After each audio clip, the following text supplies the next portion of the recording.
Across the UK, on DAB+, on YouTube, on your mobile, and on your side. This is Talk.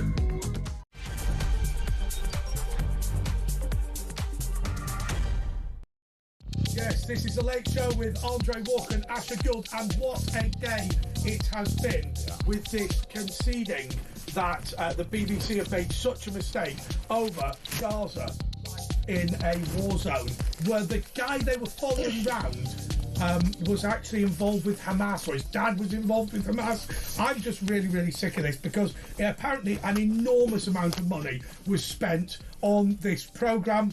That meant that taxpayers' money, licence fee payers' money, was going to support terrorist interests in order to pay them for propaganda.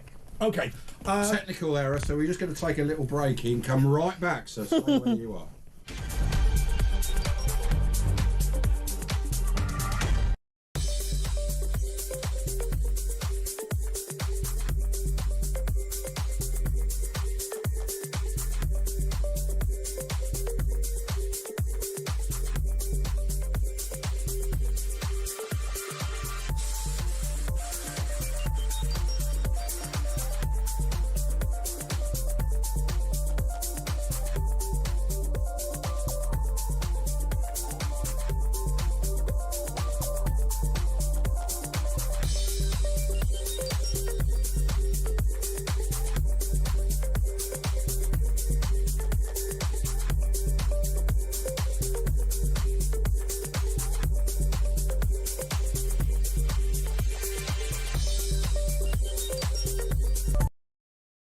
Across the UK, on DAB+, on YouTube, on your mobile, and on your side.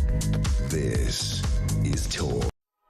Well, let's have another go at that. I don't think anyone noticed. No one noticed. Yeah. I do apologise. I do apologise. Listen, Kevin O'Sullivan is one of the greatest broadcasters, and he's a great friend of mine as well, but he doesn't move quickly when you try and get him out of the studio. Therefore, the time we have to change over is 90% Kev moving slowly and 10% my team trying to run in. Anyway, apologies for that. But the most important thing is that today has been a momentous day for the BBC and for British media, and momentous actually I think can be something that's positive or indeed something that's negative.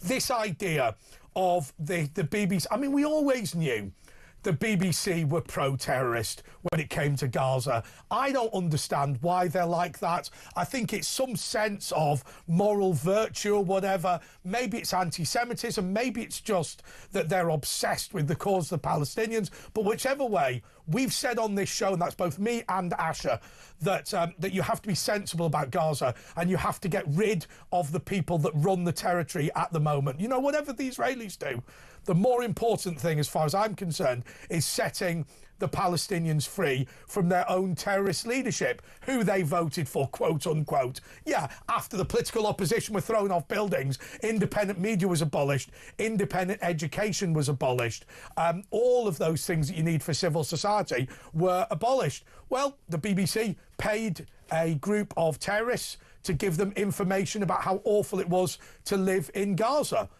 So taxpayers' money, admittedly it's licence fee payer taxpayers' money, but it's still the money for the taxpayer, ends up going to the terrorists once again. Gary Lineker, I will tell you this, Gary Lineker blocked me on Twitter when I said he was a bad person. No, actually I said he was an evil man.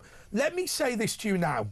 If you believe in handing over taxpayers' money, UK taxpayers' money, to the friends and supporters of terrorists, congratulations, you're a bad person. If you are rallying people to pressure the national broadcaster of the United Kingdom to continue to support terrorism, congratulations, you're a bad person. If you believe that the national broadcaster of the United Kingdom should broadcast the propaganda of people that behead children, congratulations, you are a bad person. For those of you that have time for Gary Lineker, let me tell you, he's a bad guy.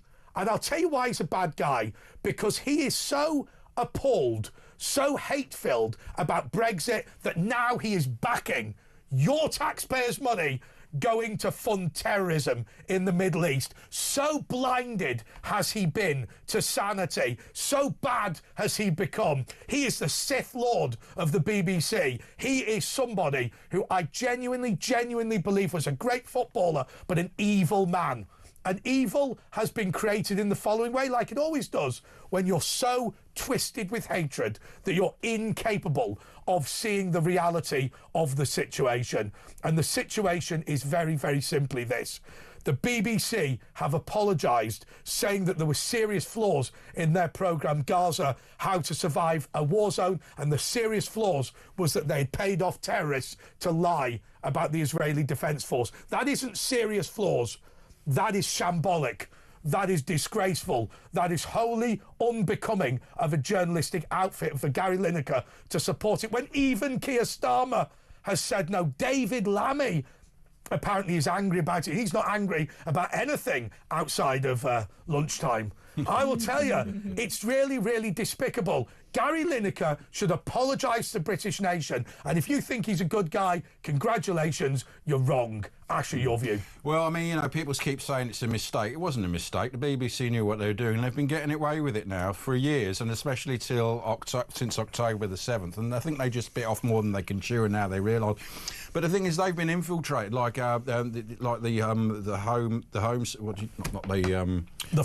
Home Office and the Foreign Office. Well, yeah. They've been infiltrated. If you're a Jew, you can't really work there anymore. We had a guy on the show who sort of left because you can't express any views.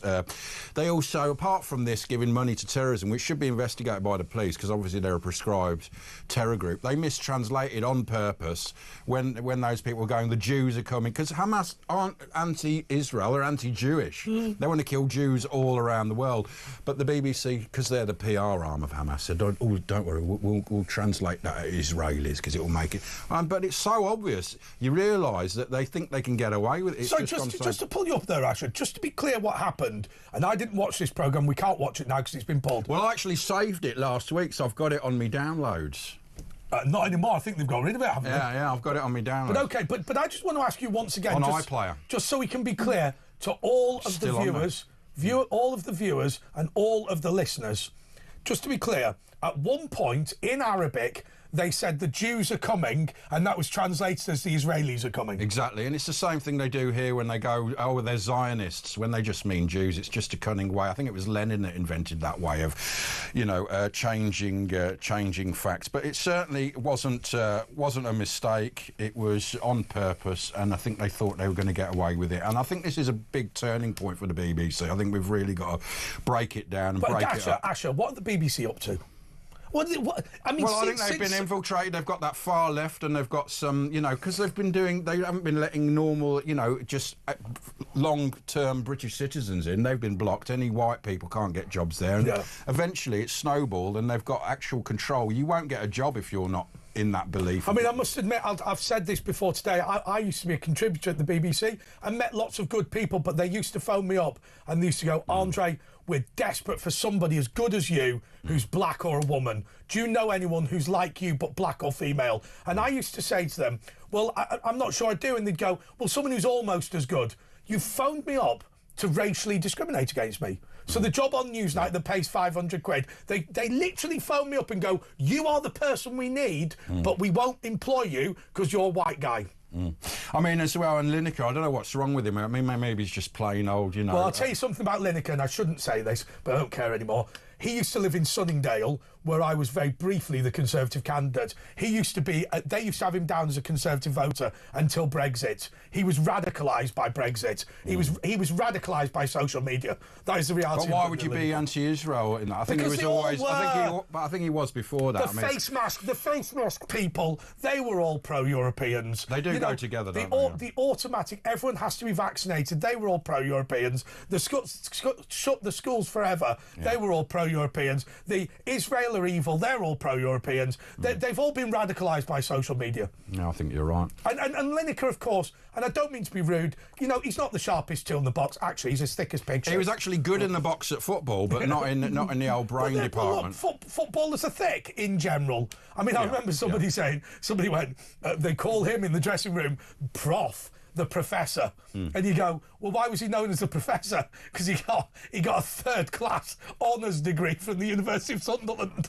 And you go, that makes him, he's the intellectual one. Because I used to work at Talk Sports, so I know what they're like. And they're brought up as like from 15 or 14, some even younger, and they're just brought together and they all hang out together, and they're like dogs, really. You can rile them up like a whole, if you've got a load of them there. Because I used to do shows with them, and before the show, it's like being in a tunnel. They'd go, come on, Ash, come on, ooh, and get really excited, and they get all excited like a pack of dogs. Well, I mean, look, it's like it's like they're just a horse, aren't they? They just run up and down the field all day. Most of them are good blokes, but you know, Lineker, I don't know what's happened to him, but he sort of tried to get political, but it doesn't suit him, does it? The sad thing is, he's become popular by just coming up with really quite poorly thought through random comments. And he doesn't comment, he never commented on October the 7th. No, he never commented about the Bebas babies being murdered by their bare hands, you know what I mean? He doesn't comment on the things that...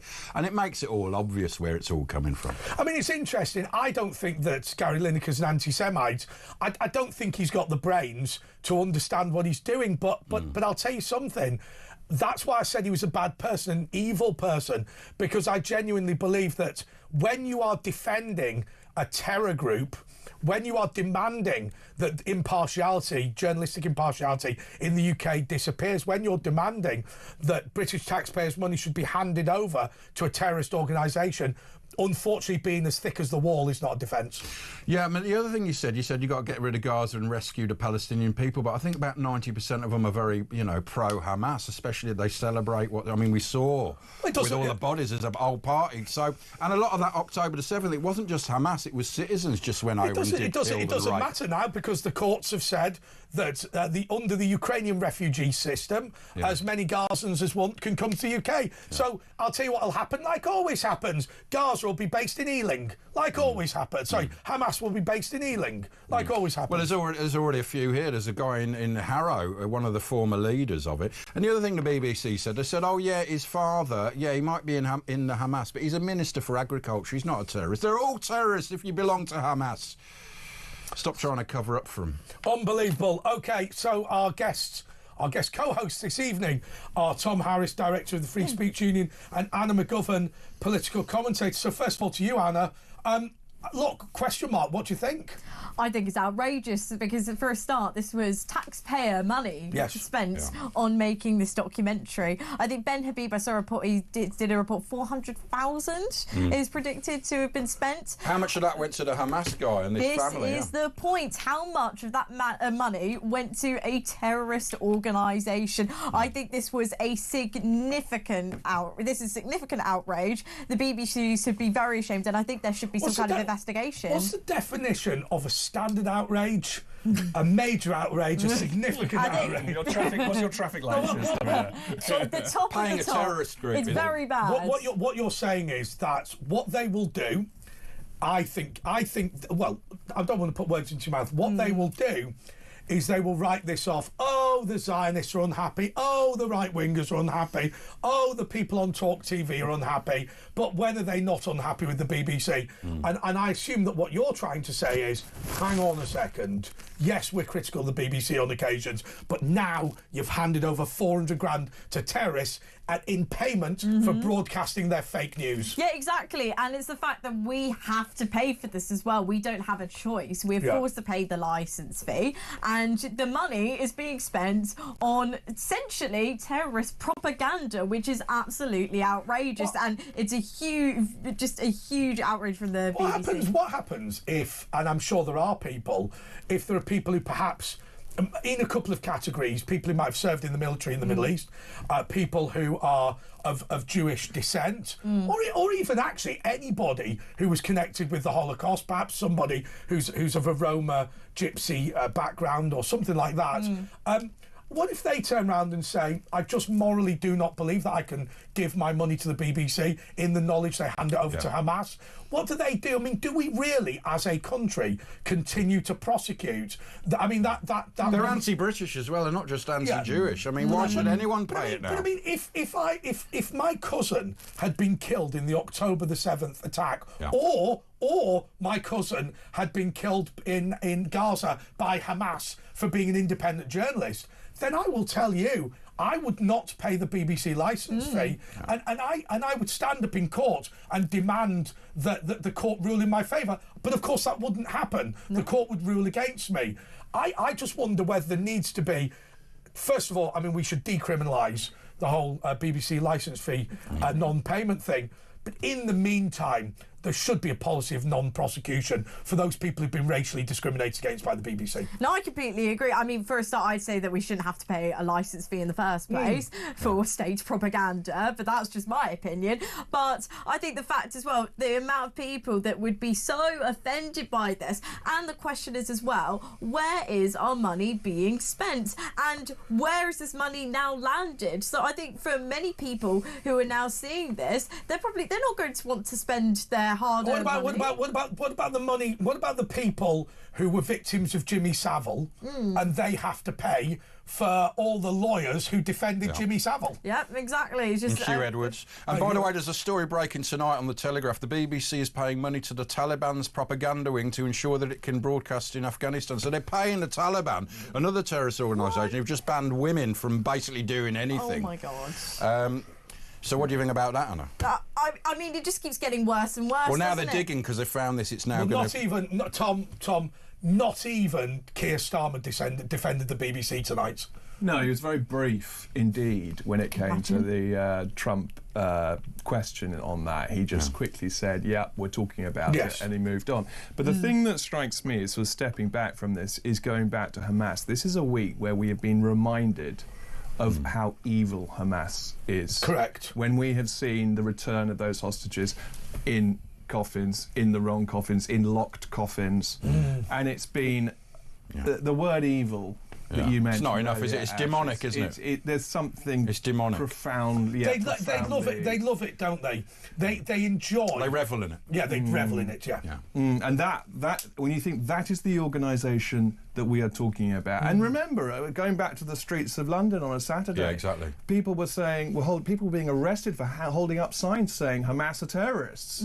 We've been reminded Hamas are not just terrorists, that they represent something profoundly evil. And the campaign against anti-Semitism on Tuesday evening was protesting outside the BBC, thank God. But there should have been a crowd 10 times as large. The problem is the campaign against anti-Semitism, from what I understand, are just a bunch of lefties that are well up for having a go at people on the right, whoever they are. And so actually they've been part of the problem with division on the opposition to the BBC. I don't know, maybe I'm Isn't not, that you getting mixed up with the Duke Board of Deputies?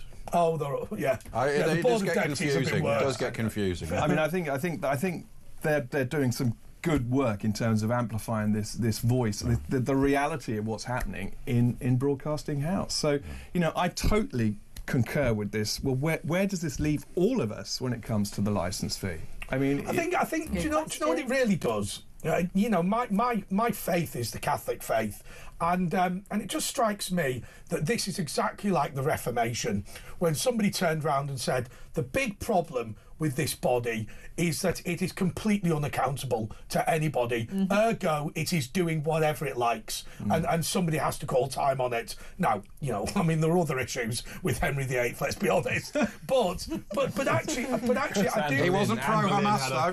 But I don't want to lose your head over this. but I do think the problem with the BBC is it doesn't matter. I mean, I saw that Labour apparatchik and no doubt future peer, Lewis Goodall, who is a political campaigner, become the policy editor of Newsnight. Well, why not? Who cares? Newsnight doesn't have a big audience anymore. It appeals to a small number of quite politicised left-wing people.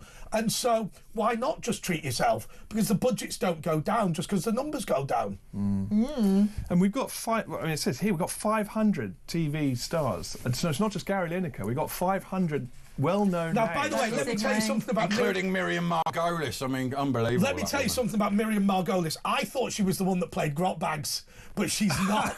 She's not. She does look very Is similar. that a children's programme? Remember Grot Bags? with the green Emu, it's face? on Emu, just somebody at the door. She looks like Grot Bags. I thought she was Grot Bags. We had that She'd on make my a black good- and white television. But actually, Ian Collins was in pantomime with Grot Bags back in the 80s. But what is interesting about her is that her whole raison d'etre is I'm a Jew who hates Jews. Oh, is that wrong? Yeah. Is that right? You know, is that She unfair seems to say? be, doesn't she? That's the way it feels. It's like I can say this because I'm Jewish. Exactly, well, to be fair, so are many millions of other people. And she says things like, Minge and that, and they go, oh, ha, ha, ha, it's Miriam Margolyes, she can say stuff like I that. thought her name It's was Miriam disgusting. Margolyes. But the dubbing of the language on that documentary really brings that point home about the way language is being. Well, they were the PR arm there going, oh no, you better not. Yeah, we better the put it PR like arm are doing the better. Yeah, words are being substituted. This substitution of language. But okay. Can I now words not to mean make it what not they? as bad. Yeah. Can I ask you this question? And I assume none of us know the answer. But let's just talk it out for a second.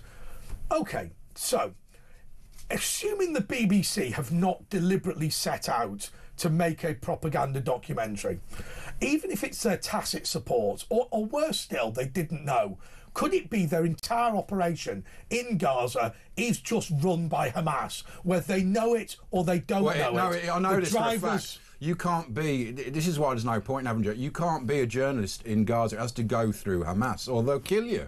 Simple as. So, you know, when Jeremy Bowen, if he went in, they'd have to. It has to go through. Everything has to go through Hamas, including UNRWA people. That's why UNRWA. So you have to be passed and approved by Hamas. That's why a lot of them are in Hamas. That's why a lot of UNRWA won the raids and keeping the hostages. And I thought UNRWA was the enemy of the Thundercats. That was Mumra. Oh, was it? Another children's I'd rather programme. play Mumra than UNRWA. But on the serious note, Tom, I mean, if what Asher said is true, why not do what happened in the Gulf War, which was they would say Raggy Omar at the Palestine Hotel in Iraq, in Baghdad.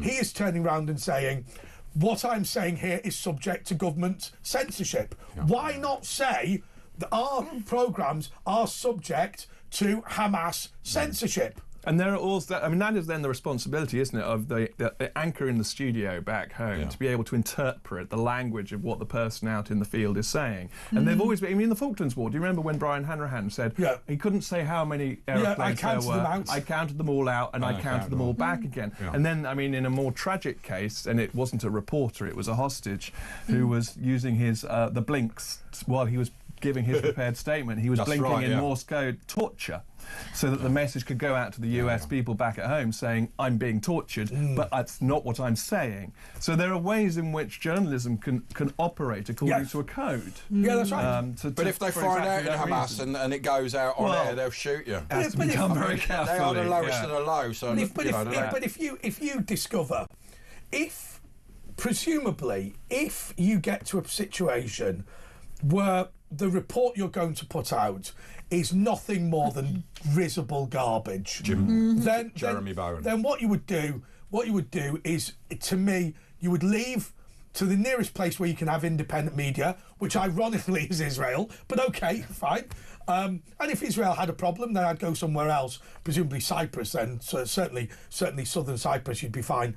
But look, why file a report if you know it's nonsense? Like Jeremy Bowen, when he reported 500 people dead within 5 minutes, it turned out it was nothing. Then they said, are you going to apologise? He goes, well, no, I'm not. I mean, the fog of war. Just to remind people of that. So there was a so-called missile strike. It turned out that Hamas had fired the rockets. It was Islamic Jihad, but hardly anyone was killed. I don't know if anyone was killed. Immediately it was reported at 500. So everybody knows, and I've been in war zones, admittedly not right in the thick of it, but I've been in war zones before today, and I can tell you for a fact that you cannot tell me how many people were killed in a missile strike for days afterwards. Especially not 500. When are 500 people ever killed in a missile attack? Let alone, apart from Hiroshima. Let alone. Well, that was a bomb, not a missile. And you also tend to have to double the number of casualties. It's like earthquakes. When the first numbers come out after an earthquake, 100 people have died. It turns out eventually there are 300 or 400 people. So what happens is, what a responsible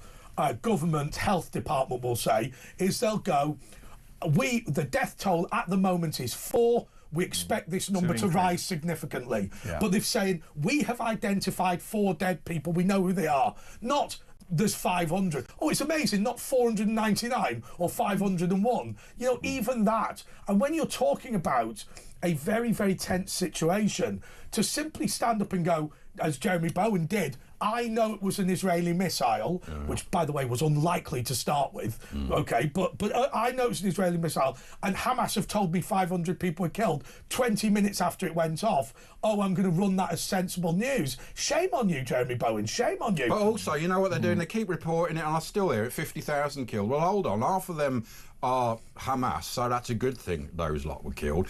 The other 25,000, they never say how many people were killed by Hamas. Hamas have shot and killed a lot of people they call traitors, and about 20% of their missiles misfire and land in Gaza. So how many thousand people have been killed by Hamas? But no, it's just 50. It's like them saying that the Falklands, we killed 3,000 Argentinians. They were soldiers. But there's also an element of this, which is whatever the Israeli Defence Force do, you know, Operation Human Shield has been part of it, and they deliberately, I assume that's the gallery telling me I have to go to the break. Telling me to tell you. Yeah, we've got to take a little break. Okay, yeah. but you know, you sit there and you think to yourself, well, hang on a second. They've used people as human shields. They've deliberately right the done way it. from the beginning all the way through. And they want their own people to die.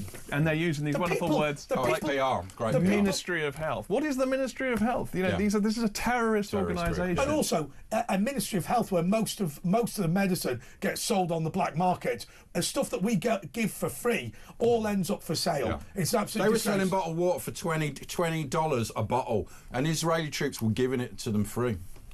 Absolutely. All right, we're going to be back for a break just in a moment.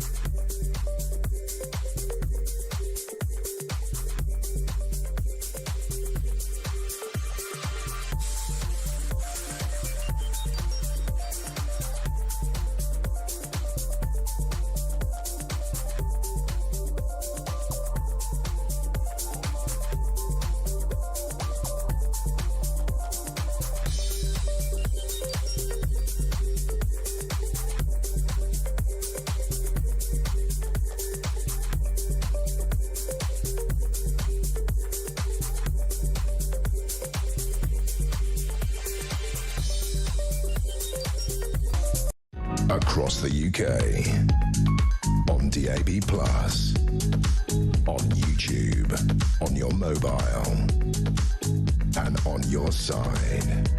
This is Talk. Okay, well, I've been told by the gallery that we need to talk about Mike Amesbury, the Labour Member of Parliament, who was sentenced to 10 weeks in prison. I mean, that was a pretty derisory sentence, but he's out today. And apparently Anna McGovern, our guest co-host this evening, has the full story. Anna, tell us. Yes, I do. So Mike Amesbury was caught on video physically attacking one of his constituents on a night out. Members of the public had to intervene to stop him. Repeatedly punching the bloke on the floor. And taunting him as well while he was doing so. And he initially got sentenced to 10 weeks in prison, which at first a lot of people were very outraged by that, because you've got Lucy Colony, for example. Had his name been either Tommy or Robinson, or preferably both, he'd have got 6 years. Probably. But like Lucy Colony, for example, she does a very nasty tweet on X, and she deletes it within 2 to 3 hours of uploading it. She gets sent to prison for 2 years and 7 months for doing so. Yeah. Yet Mike Amesbury, who's elected to serve the interests of his constituents, only gets 10 weeks. But then today, after a successful appeal, he gets a suspended 2-year prison sentence. So he's not actually going to go to prison at all. It's like I saw there was about 6 from a grooming gang rapists, and 2 of them have gone on the run. I don't know how that happened, but one of them got very low sentences. One of them even got 3 years for rape. Now, how can he get the same as what that woman got? Well, she shouldn't have got anything, obviously, but like you said, it's I thought my favourite example of dreadful justice recently was a bloke who had molested his own children, who was allowed to stay in Britain on his right to family life. And I think it's time we need to seriously question our criminal justice system, because this should not be happening. We need rid of that evil Human Rights Act. You've got a member of parliament who escapes going to prison. He's elected there to serve the interests of his constituents, and then gets away with acting like that. It's outrageous. And the police, last weekend, they went to that woman that just said he should resign. Greater Manchester Police, who were under special measures. I don't think they are now. They went round her house like all smug, this little sort of specky guy going, well, you said he should resign, and it was a non-crime hate. Yeah, I'm surprised. I'm surprised Alan Mabbott hasn't done that to me yet. Yeah. Can the constituents of Mike Ainsbury actually recall him at this juncture? So that would be an obvious next step. Yeah, because I think if he's convicted, if he goes to prison for if he gets a prison sentence of a certain period, 2 years, even though it's suspended, is easily long enough. Yeah. Because it just seems to me that we know that with the local elections, this government, and they don't seem that keen on democracy. They hate it. They hate democracy. The voice of the people doesn't seem to be their favourite thing. But they potentially want to avoid another by-election, or at least a key by-election. But they're probably concerned about Reform getting that seat instead. Which was all that Keir Starmer was talking about in Scotland, wasn't it, last week? I will say one thing, we've had this conversation before, it's the old Weaver Vale seat, it's now Runcorn and Helsby. It's a big Labour majority, although it was a good election for them, 14,000 majority.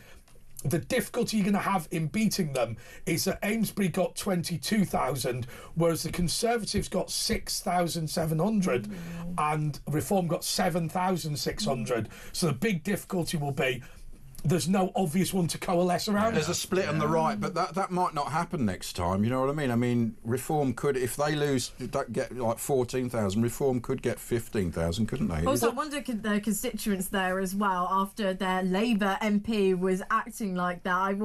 If I was a constituent there, I would probably lose faith in the party. Who selected him? Yeah, exactly. He's put in that position, and I just think it's outrageous. It seems like he's avoided justice entirely. The fact he got a suspended sentence, he won't serve 1 day in prison, he's out free, and yet you've got people locked up for years for mean tweets.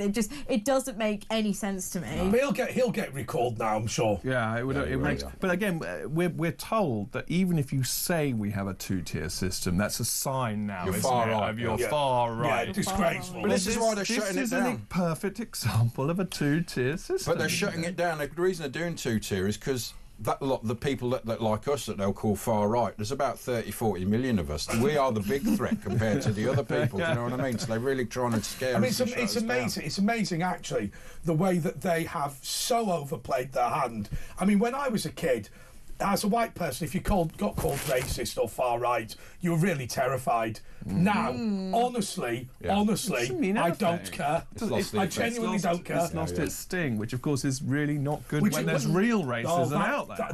That is the problem. If somebody goes on the TV now and says, I've been the victim of racism, everyone just rolls their eyes. And there are some people who have been victims of racism. I think as well, it's the audacity of Keir Starmer when he's with JD Vance and Trump saying, we have free speech in the UK, defending himself. I just think, you just seem like a massive liar when you're saying something like that. And saying how excited he was to see that Winston Churchill was back in the Oval Office, having removed Winston Churchill, the great Prime Minister. I mean, they put the head of consistency. Not. She put wasn't it? One of them put the head of the British Communist Party on the wall there instead. They replaced a picture of Lord Nelson today with a picture. What was it? Picture of Yvette Cooper. Yeah, I thought it was. At first, I thought it was Anne Diamond, and I thought, that's fair enough then. Anne Diamond, isn't it? But it was. You're right. It was Yvette Cooper. Admiral, potentially one of the greatest Englishmen there ever. She's done nothing. Not as bad. Sorry, Vice Admiral. Not as bad though.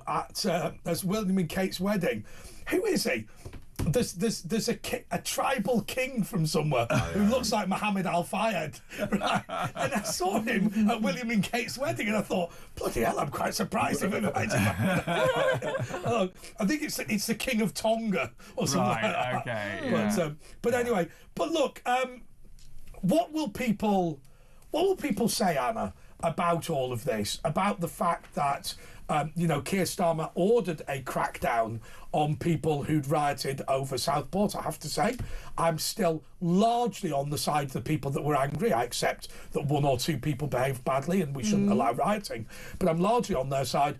But of course they're the enemy, aren't they? Whereas Mike Amesbury, he's a good person. He can beat somebody's face off, but he's a nice guy. Whereas if you or I tweet, but everybody knows we're the evil ones, we're the bad ones. That's how the loud guy gets created. That's how the Gulag gets created. That's how Auschwitz gets created, by people who say, look, I know we can't prove they've done anything wrong, but we know they're bad, really. So let's just have a crackdown on them. Well, I think a very dangerous precedent has now been set that an elected member of Parliament and beating up one of his constituents as well warrants a lesser sentence than inciting violence and nasty posts made online. Which it wasn't incite. No one went, oh, right, I'll go and do that now. It's not really incite. Charles Manson incited violence when people actually act on it. They're not going to act on it, sweet. I'm not condoning what she said. It was nasty. I think lots of people got whipped up and very passionate during that time.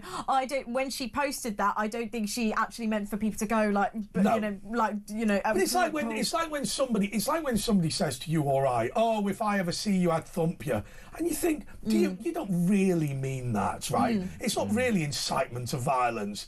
I mean, it's just you get that all the time, don't you? He's still on 90 grand a year, by the way, Amesbury. That's the test of incitement. When people talk about, when people go, oh, I got a death threat the other day. Oh, I'd kill you if I ever saw you. It's not a death threat, right? If they nail it to your front door, that's when you need to get worried. The people that are to be blamed are the people who actually commit violence. They're actually they are the bad people. And do you know I emailed the Islamic State with my address after I bet them 50 grand to kill me? How did you have their email? No, you can get it. You can get it. But the Americans have Norris McWhirter offered 50 grand once. Great definition of incitement to violence according to the Brandenburg test, which is it's incitement to violence if there is a likelihood of imminent lawless action. Imminent. Oh, that's great. So in the moment, lawless and action. So if I point at Ash and say stab Andre, that's incitement to violence, because that could lead to imminent. But only if it was a joke, it wouldn't be. It's like I said, Charles Manson, he never actually murdered anyone, but it was incitement. He said his followers, and they were all under the influence and a hippie-ish. He said, go and kill those people, and he did it, and that is it. Not if you just tweet, oh, I'd like to kill this, and then no one's going to act on that. Like you said, that Brandenburg. I was listening to Brandenburg. I was listening to some old tapes of the radio presenter Steve Penk, and every single person he wound up, he'd say at the end, he'd go, listen, it's not the bloke from the council, it's Steve Penk from Key 103, and they'd go, oh my God, did Julie do this to me? I'll kill her. I'll kill her. Now, nowadays they go, I received a genuine threat of death after the Steve Penk show. And Steve Penk would have been drummed off the earth. But actually, it's just a turn of phrase. Well, everyone wants to be a victim. It's a huge opportunity to be a victim. People love being victims. And then the whole British state will come into gear for you. I bet the Islamic State 50 grand, come and kill me, sent my details to them, and celebrated the first anniversary of being alive with a shawarma on the Edgware Road. Right. There we go. I was chewing away extra hummus and bring me some Helene. But it's like Cub Scout badges, isn't it? All the ways in which you can be a victim. Exactly. The more you can add up and put down your arm, the better. It's pathetic, but also the more that we act like a victim, the more people will victimise us. Do you know something? I don't believe I'm going to get thumped in the street. It has happened. and honestly, look. Unless you nail the threat to my door, I'm not going to be that bothered. I just question where the police's resources are going, because I think there are other crimes they should be focusing on. No, they're not interested. For example, they don't want to do any dangerous ones. Grooming gangs, that's a big focus. But if you talk about that, you're condoning as far. I'll tell you what a bigger incitement is. Come over to my place. I've drugged a 15-year-old girl. She's chained up. I would say that's incitement, right? Yeah. Not bothered about that, are we? Well, they're a colonial police force now. So instead of, they're not policing us as citizens, they're policing us through community leaders. Yes. And through community groups. Yeah, that's right. So they're coming Unless you're white, they don't do it for white people. No, we don't have community leaders. Exactly right. So they're no longer a sort of Robert Peel's principles being applied, and they're for us. They're just policing. I mean, I'll tell you the thing that worries me, and it's the thing that David Starkey talks about, the tribal areas, as he calls it. He says that there isn't immigration to the UK. What there is transporting villages from certain areas into somewhere. So quite often you'll get in, say Burnley or Keighley, you'll get places from Pakistan, one village being planted person by person, and effectively the way they are policed is a negotiation between community leaders in that area, Pakistani community leaders, and the police. That is effectively a tribal area. Yeah. Now, it doesn't matter what tribe you are, or it doesn't matter if you're a tribe at all. What it matters is that it's not that there's somebody from the Punjab on every street, it's that there is one Pakistani area. And you can see how all the issues are starting to come together. Multiculturalism, free speech, mass immigration. I think about how did we get here. I remember 20 years ago, we couldn't have a conversation about immigration. You just couldn't talk about it. You were immediately labelled a racist, which was still a very toxic word. Remember when Farage was talking about the boats and everyone went, oh, you're racist, and then suddenly it was the news. Now we're allowed to talk about it, but we're in a different phase of the process. Do you think, I'll tell you what I'd love to do. I'll tell you what, given that you're an expert on free speech, Tom, why don't we go to a break and talk about why we're able to talk about this and where we go next. Back in a sec.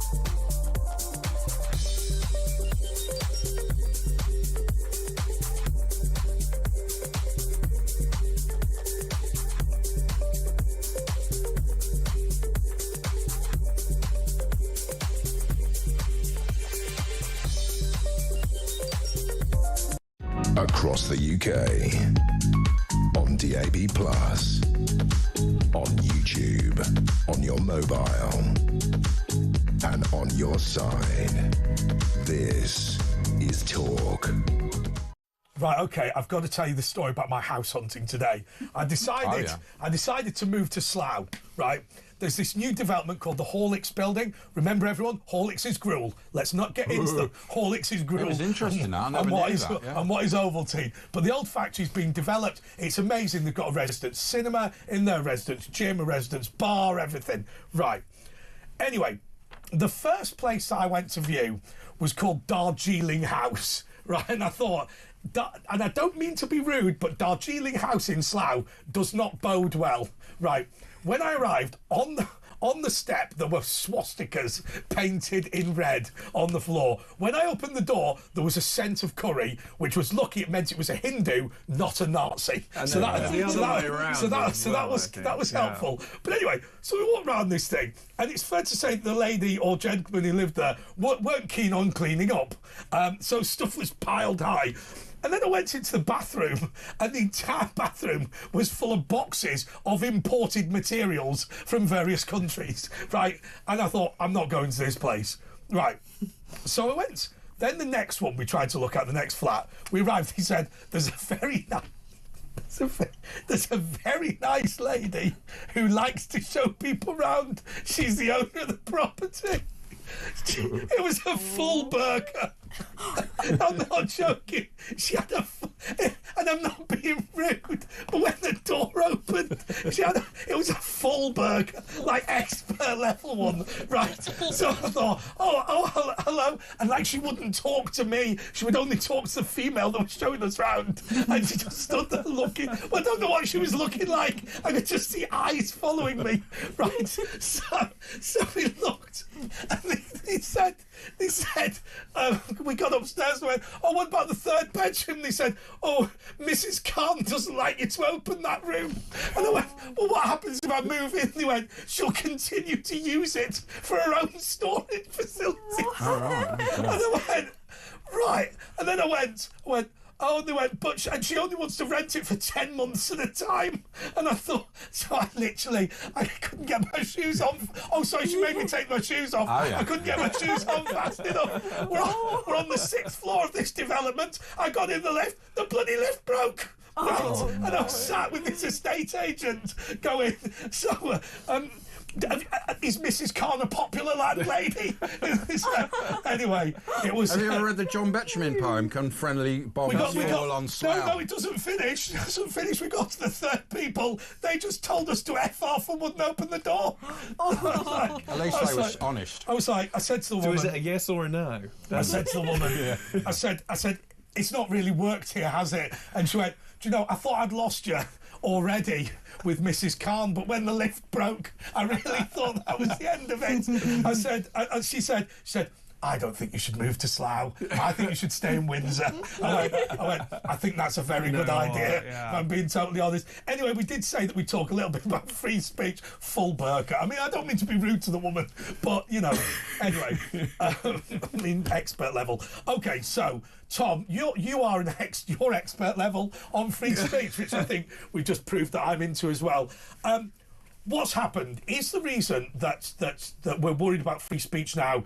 Is it that free speech is more under attack, or is it that channels like this have allowed people to complain about it being under attack? So you think? So I think the reason that we are talking more and more about free expression is I think we've reached a crunch point. I think, which is what, that we're able to fight back, or that they're getting worse? Well, I think the temperature's gone up and up and up, and we've woken up like the frog in the pan and suddenly gone, this water is so close to boiling. Culturally, politically, I mean, politically is in some ways secondary, I think. It's far more the cultural direction that we've taken when we've looked around and we've said so many things that were very familiar to us just a few years ago have gone.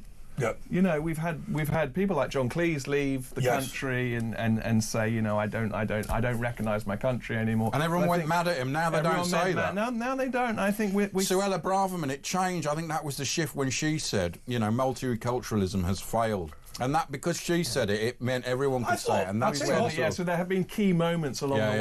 I'll tell you what. Not say anything. I'll tell you who I agree with on this. Pete Barnes, who's on Kevin's show on Friday nights normally. I agree with him. He says Braverman's wrong. The reality is that multiculturalism has succeeded. That attempt to bring people to the country and tell them not to integrate, we have successfully achieved non-integration. But which then was we've precisely lost freedom of speech. Oh, we've lost. Oh, we've lost everything that makes us. But the it was reality worth it, though, wasn't it? The reality is, nobody talked about the melting pot with immigration. They talked about multiculturalism. They said that you come to this country and you will not integrate. I'll tell you something for a fact. And it was, who was it? Simon Danchuk said this, whose wife Coco is from Rwanda.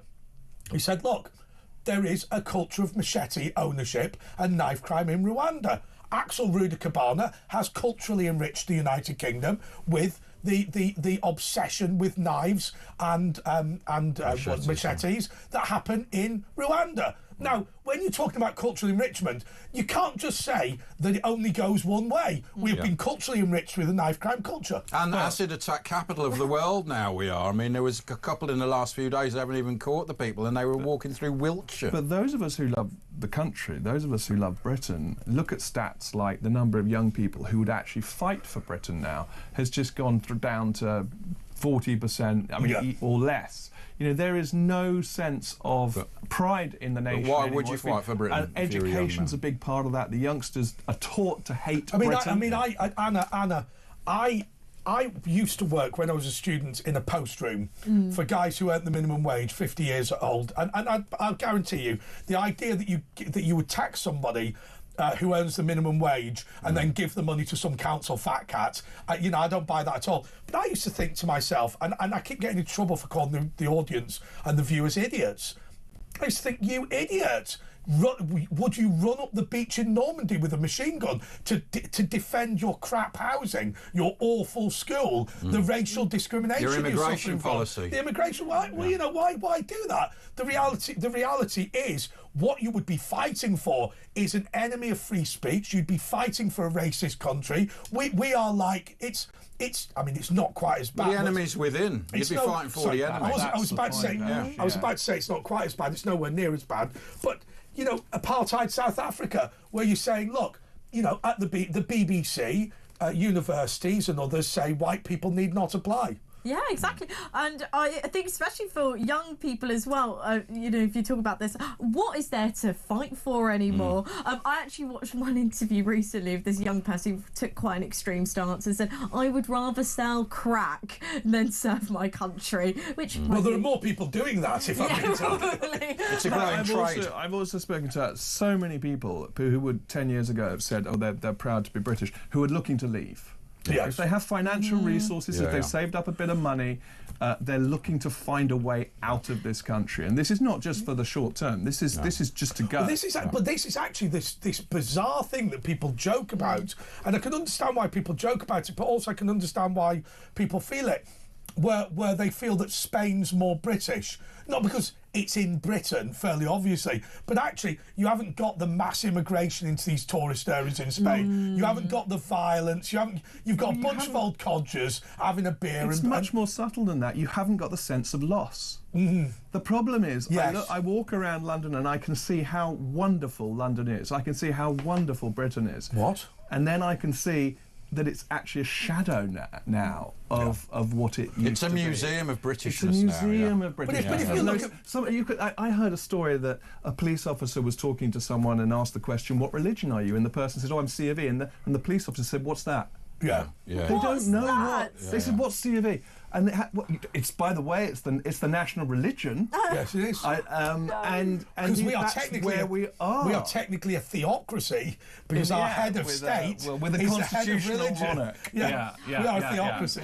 I saw a recent study where they evaluated 18 to 27-year-old, like young adults, and asked them, "Are you proud to be British?" And in the early 2000s, 80% said yes, but recently that's actually gone down to 41%. Wow. So only 41%. But many of them won't be British.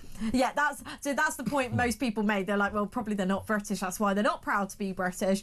But also, I think everyone's just so fed up. I mean, I've made this point about Sadiq Khan. I mean, Sadiq Khan is Satan to our viewers and listeners. But look, he's not unpatriotic. Sadiq Khan is like one of those people who perhaps went to the United States of America to build a new country. Right, so Sadiq Khan absolutely loves London, but the reason why he's willing to pull statues down is because it's not Sir Thomas Guy or Oliver Cromwell or William the Conqueror or any of these people who are of any interest to him. And we're not the US. You know, people say, "Oh, the US is a nation of immigrants. It was built by immigrants." That's not true of the UK. That's a big difference. Actually, what we are, and I don't want to put it too strongly, is we're the Aborigines. That's the reality. We're the people who were here before the wave of immigration, who have to start thinking about how we preserve our culture in a country that is a majority non-British country. That's what you're talking about here. And if you look at London, I mean, I've been an ethnic minority in Britain because I lived in Lambeth. Now, people go, ha, gee. Well, I mean, I wasn't that bothered because I lived in the bit that was quite near Westminster, and so I wasn't an ethnic minority in that bit. But we will have to think about how we preserve British culture in the face of a new dominant force. People don't understand the New Testament, the Old Testament. They don't understand what the Church of England is. They look at these buildings. They don't understand what they're for. They don't understand where they came from. I will tell you one thing. I thought David Cameron once said that he told his MPs not to admit that he thought Danny Boyle's opening ceremony at the London 2012 Olympics was a disgrace. He said, I don't want people to... But when... the start of Britain was forging solidarity in the in literally the steel forges of Sheffield, the founding of the Labour and Trade Union movement. What was interesting about Danny Boyle's Danny Boyle's representation of Britain was it was a history of, not Britain, it was a history of the British labour and trade union movement. And I'm not surprised that Alistair Campbell cried and Tony Blair cried during it, because to them, this is what it's all about. We were expecting to see Tudors and Stuarts and funny frocks and all this sort of thing. The Queen threw herself out of the helicopter. Yeah, that didn't work at all, did it? That didn't work at all. That was a bad idea. But of course, Anna, from their perspective, this idea of the Windrush and the NHS and the trade unions being the entirety of British history. And the beginning of history being 1946 or whenever it was. Absolutely right. Absolutely right. And Margaret Thatcher's Voldemort and all that sort of thing. I mean, to them...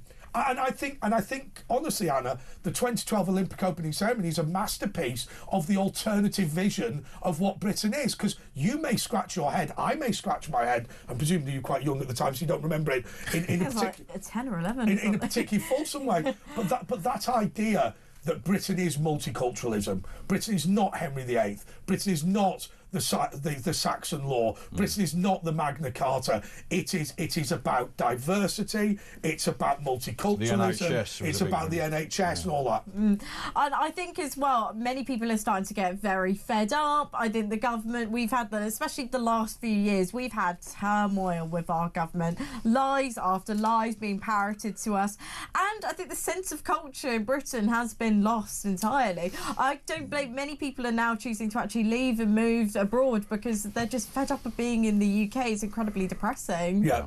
And there's one tiny example of this that is here at London Bridge. You can go to any station. It drives me crazy. You can't stand there for more than 10 or 15 seconds without an announcement coming over telling us how to behave. Because we don't know how to behave. Yeah. Although I always think you never go into Marks and Spencer's and there's never a sign up saying, our staff are so obnoxious, we have to warn you not to thump them. Right? There's never. I'll tell you what bothers me about the train stations in London. I don't know if you watching and listening tend to have this, but what about the Romanian slaves sitting there begging? Yeah, and they're picked up in a van. They're dropped off like 20, 30 of them, and they make a few grand a day. We're pulling down. Got the same signs. We're pulling down statues to people who never owned slaves, and then we are walking past in the street Romanian slaves who are part of begging gangs. They're brought over from Romania. They're forced to live in squalid conditions. All the money you give to them is taken away by the slave masters, and we don't care. If it's a tricky... how many kids from the University of London rock up to free those slaves? It's too hard, and it's too tricky, and it's too contemporary, and it's too right here and now. Yeah, it's too hard a nut to crack. It's not historical. It's much easier to worry about something you can't do anything about. Right, I agree with that. I agree with that. I mean, is that right, Anna? Yeah, no, I would agree. I just think in terms of the UK, it's just getting more and more lost. It's depressing, honestly, everything that's happening. And then we've also seen as well crackdown on hyper-masculine social media posts. So UK online safety watchdog is urging companies to essentially censor any content that may be seen as misogynistic or hyper-masculine. So if I saw a tweet by Tom and I said, "Shut up, you girl," that would be then considered what? Well, it's up to the companies to decide. That's the thing, we don't know what that means. What would someone decide is misogynistic or hyper-masculine? That's up for the powers that may be to decide. So you may assert an opinion that they may think, oh, actually, that's misogynistic, that's hyper-masculine, and yeah, we don't know what that means. It's the gold plating of everything. Okay. Press preview coming up in a bit, so stay tuned. That is Tom Harris and Anna McGovern. They are staying here for the press preview. 03444991000. We're going to be going through all of the front pages just in a couple of moments at Virtual Ash. At Andre J.P. Walker. We'll be back just in a moment.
across the UK, on DAB+, on YouTube, on your mobile, and on your side.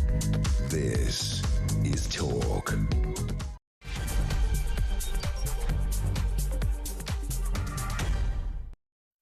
This is the press preview on Talk with Andre Walker and Asher Gould, and our special guest co-hosts today are Tom Harris, Data Director of the Free Speech Union, and Anna McGovern, who is a political commentator. Well, Asher, what's the first front page then? By the way, stay tuned, because Mike Graham, if you're listening in the morning, is coming up. There he is with the crumbs of croissant down his throat. Anyway, the big story, let's start with the Daily Star. Dead for weeks at mansion, film star, his wife and his dog. Gene Hackman found dead, and their remains were mummified, so they'd been there, they reckon, a couple of weeks. And basically, let's have a look. Gene Hackman and his wife Betsy Arakawa were found partially mummified at their £3.3 million mansion with pills strewn in the bathroom. An arrest warrant obtained with DailyMail.com revealed Arakawa, 64, was found decomposed with bloating on her face and mummification in her hands and feet. Now, I've heard some latest news, because people thought, oh, it must be a gas leak. They've checked the gas system, there's no problem. And now it's looking at suspicious circumstances. I mean, the only thing I can think of is that he's died at 94 and she's then committed suicide and maybe killed the dog, and their other two dogs have survived. But although, to be fair, that is speculation. Of course, it's speculation. I mean, that's. But if it's not the gas, apparently. Arakawa was discovered lying on the bathroom floor of the couple's home on her right side with an open prescription bottle of pills scattered across a nearby countertop. No indication has been given as to what the pills were and whether they've been prescribed to Hackman and his wife. I mean, he was 94. I think 95. I mean, an amazing actor, great films, and she was 30 years younger. One of the couple's three dogs, a German Shepherd, was found dead 10 to 15 feet away from Betsy in a closet just off the bathroom. Earlier reports suggested the animal was found dead in the kennel. The couple's two other dogs were unharmed. I've got to be honest with you, as a kid I was into Superman. Yes, he was the baddie, wasn't he? He was That's right, Lex Luthor. Lex Luthor. I was trying to think of all the films he's been in. Mississippi Burning, and I was watching French Connection, wasn't he? Crimson Tide was the one that I really loved. Fantastic actor. But there's not actually. I mean, there's a huge number of films, but not a large number of absolute hits. The Firm, I think he was in, which Tom Cruise. He was one of the last big film stars. But he was one. He absolutely was. He was a total one legend. of the old school, and he had that incredible strength and anger on the screen, where you were quite scared of him. The Firm, yeah. But I was trying to think, because it was just a cumulative effect of but his actually, voice. if you're looking at these films, I mean, Superman, The Quest for Peace, The Poseidon Adventure, the original one, The Conversation, A Bridge Too Far. A Bridge Too Far was a good film. Just look at the range there. The range of films that The Conversation. Sorry, I think I had that.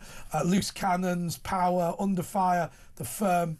Apparently he was a comedian originally, before he became this very serious and very, very good, terrifying actor on screen. But he'd not been in films for 20 years. Mind you, he died aged 95. Yeah, his last film was 04 or something like that. Which was called Welcome to Mooseport. That looks dreadful. Wasn't it the Tenenbaums, Meet the Tenenbaums? Oh, the Royal Tenenbaums. The Royal Tenenbaums. Yeah, Mississippi Burning. He was in that. That was a really important film. It was a massive. Actually, that list that I've just read is just an abridged list. This list here that I'm scrolling through the films he was in, just huge numbers of them. Yeah. Huge numbers of them. What was the Royal Tenenbaum then? Oh, it was a brilliant. It was about. It was a comedy. It was a family. It was a cartoonish like family. It was fantastic. But he had a great range, didn't he? He had a great range. I think that's why he's difficult to pin down. There's no one film where you say that's Gene Hackman. It's a sad end, though, isn't it, Anna? I mean, all the front pages have got it, at least to some, or many of the front pages have got it to an extent. Whether it's toxic fumes, whether it's pills, whether it's. I mean, I agree with Asher. He obviously has died of old age, hasn't he? This was. Do you know who he is? To be honest, in 2004 I was 3, so I assume it's the man on the front page. I got that part. Oh my God, you're wondering whether it's Gene, Jean. That's right. Okay, the one thing I don't know if this can be explained, but what about the mummification? So what they said he was found mummified, and something to do with the climate as well. Why is he Why have they been found mummified? I don't know. I don't know how that happens. No, I think it's a mixture. I was just reading this article. It says that it could be something to do with the nature of the climate. Santa Cold, Fe, dry. it's the humidity. It's perfect for And mummification. the time of year. I don't know how quickly it would A couple of happen. weeks, I reckon he was there. So they didn't. So they didn't find them for a couple of weeks, and Yeah, then yeah. that's just wow. That's sad. That will not have been a pretty sight. The other story on the Star: parents everywhere be very I afraid. saw Peppa Pig, this. Mummy Pig preggers, and the scan Do you proves see the it. live interview? I Mummy Pig don't gave- really understand. Do you know what's going on? Well, Mummy Pig gave a live interview on the. I think it was this Good Morning morning. Britain. I think it was this morning. It could be Good Morning Britain. It was a morning show. So Mummy Pig. Right, sorry, right. Let me This is just a cartoon, imaginary character. let me just get this straight. So is Peppa Pig a real thing? I thought it was just a cartoon. Real. So there's a real talking pig. So and she's actually pregnant. But then, a lot of people have said, what gender will this pig be? Oh no, don't. And what sex will it be? Because they're That's a different good things, question. aren't Non-binary. By the way, somebody's Dave Cameron's just, involved, somebody's just haven't said in my ear. Somebody's he's just said in my ear. he loves Watch pigs. out, children are listening. I think Santa Claus real, Peppa Pig cartoon. I think we're all clear on that, aren't we? Peppa Pig's real. they? Jesus, yeah. What about you? And save the humble bumble. Apparently, well, the humble bumblebee has been on the floundering. It's been for a long time. floundering. I'll tell you what, the bumblebee's like James Whale. It's been terminally ill for about 20 years. I'm really He scared won't of mind, them. don't worry. You're scared of the bumblebee I'm or the really bee? s- The I'm- honeybee, because the I'm honeybee's scared very of all different. of No, them. wasps. I'm terrified. Wasps. I'll run away. If I see them, I run Did away. you, right, I've got a fact you're about right. wasps. Right. The reason why they get angry at the end of summer is they're starving to death. I did not know. They've that. run out of food. Oh, that sounds sad. That's why they That's go for you when they see you've got a source of food, and they keep Still can't attacking see- can't because they're see. starving to death. The bumblebee's really interesting. I mean, like, you never see bumblebees, more than one bumblebee at a time, do you? I mean, they're big, fat bumblebees. That's right. They like the space. They like their space. Yeah, where yeah. if they're not honeybees, you see them in their swarms or you see them in their. I don't know if bumblebees even have. Now, what is a bumblebee? It's a sort of standalone Can't really tell bee. the difference between I'll tell you what's going to bees. happen. I'll tell you what's going to happen. This is exactly like the day when we had the discussion about what gruel was, right? Where they all. Yeah, well, there's some people who didn't see that. Andre broke the news that gruel is Horlicks is a gruel and Ovaltine. They are gruel, so gruel's quite nice, delicious. I love a Look bit at of his gruel. face. Right, he's kicking off again. In the gallery, in trouble in again? the gallery, it's fair to say the discussions about what constitutes gruel went down badly. They were saying it's Phone in and tell us what you think gruel is. 0344499 okay. So, but Anna. Actually, phone Mike Graham. He loves gruel. He's Yeah, a big yeah, he gruel. does. He's he got does. a bit of gruel with his croissant. Yeah, absolutely. But Anna, on a serious note, Yes. front page of the Daily Star, Peppa Piglet. Should I care what Peppa Pig is doing?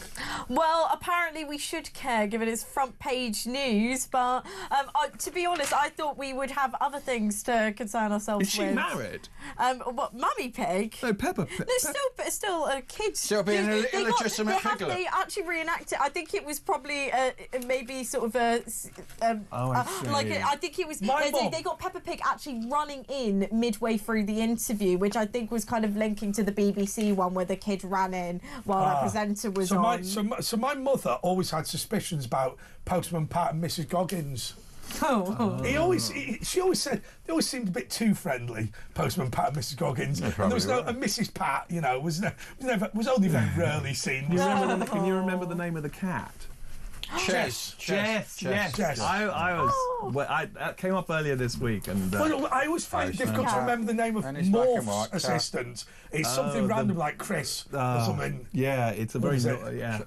Chaz, yeah. Chaz. That's it. I'm wondering why they've announced this now about Mummy Pig being I pregnant. don't care. Right, let's lose that. The Daily Mail and historic White House summit. Trump backs Starmer's Chagos plan during Love-In at Oval Office. President promises to agree terrific US trade deal soon. I was bemused by this. I watched most of the press conference. It's not a bromance, But is I it? don't understand why he liked the Chagos Island deal. He said something like, there was a good chance he'd approve it. It's Trump confusion syndrome. So we've had Trump derangement syndrome isn't as big as it was 4 years ago, 8 years ago, whenever it was. This thing is Trump confusion syndrome, where no one really knows what's going to happen next. Because I heard they were going to buy the Chagos Islands. America, this was the deal, that they would now buy it off Britain, and Britain would, give the money to buy military, they'd use it for the BlackRock and all the military industrial estate in America, so it would be all a bit quid pro quo. It's all very unpredictable. I have absolutely no idea. I actually thought, and I only watched it once, I'll try and watch it again later tonight, but I honestly thought that when there was talk about the deals between Trump and Keir Starmer got confused at one point and thought that Trump was talking about the Ukraine deal when he was talking about the British trade deal, and then just started talking irrelevantly about Ukraine. And then Trump went, there's two deals at the moment. He specified there were two deals. He does too. I mean, listening to Trump speak at length, you do get that this is the greatest thing ever, that's the biggest thing ever. The superlatives are there. Yeah. He's doing a great job, very good job. It's difficult to kind of hang on to some of it. I was asked once to study Donald Trump's speaking style, and the problem is subclauses, right? So you notice. I mean, I don't know to what extent the person that hired me to do this work ever took any notice of it. But the auto cue did disappear after I submitted my comments. But I made the point that what he'd do is, on the auto cue, it'd say, I own a golf club, but that's not what he'd read. He'd go, I own, and believe it me, it's the greatest one you've ever seen, beautiful. It's got this green golf club. And you go, what? That was slightly confusing. Whereas I said, if you really want to get that guy to speak, you need to give him bullet points, because he's struggling to get back in. I think he's just rewarding Starmer, isn't he? Because Starmer's coming to heel, isn't he? And he's doing basically what he's being told. So this is what he gets in return. I think it's a lot about the energy that he gives to different people as much as it is about the substance. But I'll tell you one thing. I know that he's talked to Pence and all this sort of stuff, but I think His Majesty the King is going to do a good job with Trump, because Trump. Whether you think Trump is good or bad, and I think largely he's pretty good, he has a weakness, and it's a weakness we need to exploit, which is he loves the personal adulation. And we in the United Kingdom are the best people in the world at making people feel good on state visits. Even going to Versailles does not defeat what the United Kingdom... And he loved his mother, and I heard his mother being interviewed, and she had a very, very strong Scottish accent, and you realise this now starts to make sense. Why everything's in Scotland, why he goes to Scotland. Yeah, he said his only regret is that his mother never got to see him meet the Queen. Yeah. I mean, do you know what he'd have done? He'd have taken his mother if she'd been alive. Oh, yeah, 100%. But apparently 100%. Keir Starmer took a letter from King Charles inviting him for another state visit, which is quite unheard of. Signature checked it had been signed. He checked and he said, did. has it been signed? Because it isn't. And he's even signed it in Sharpie, like Trump does, in his big Sharpie pen. So if you look at so for those of you for those of you that weren't watching, what happened was, Keir Starmer gave him the letter, and it appeared to be a surprise. It appeared to be not a staged thing, and basically he said, do you want me to read the letter now? And obviously the letter's quite long. You can see that on the front page of The Independent. But he said, and let me just check it's signed. Yes, he did.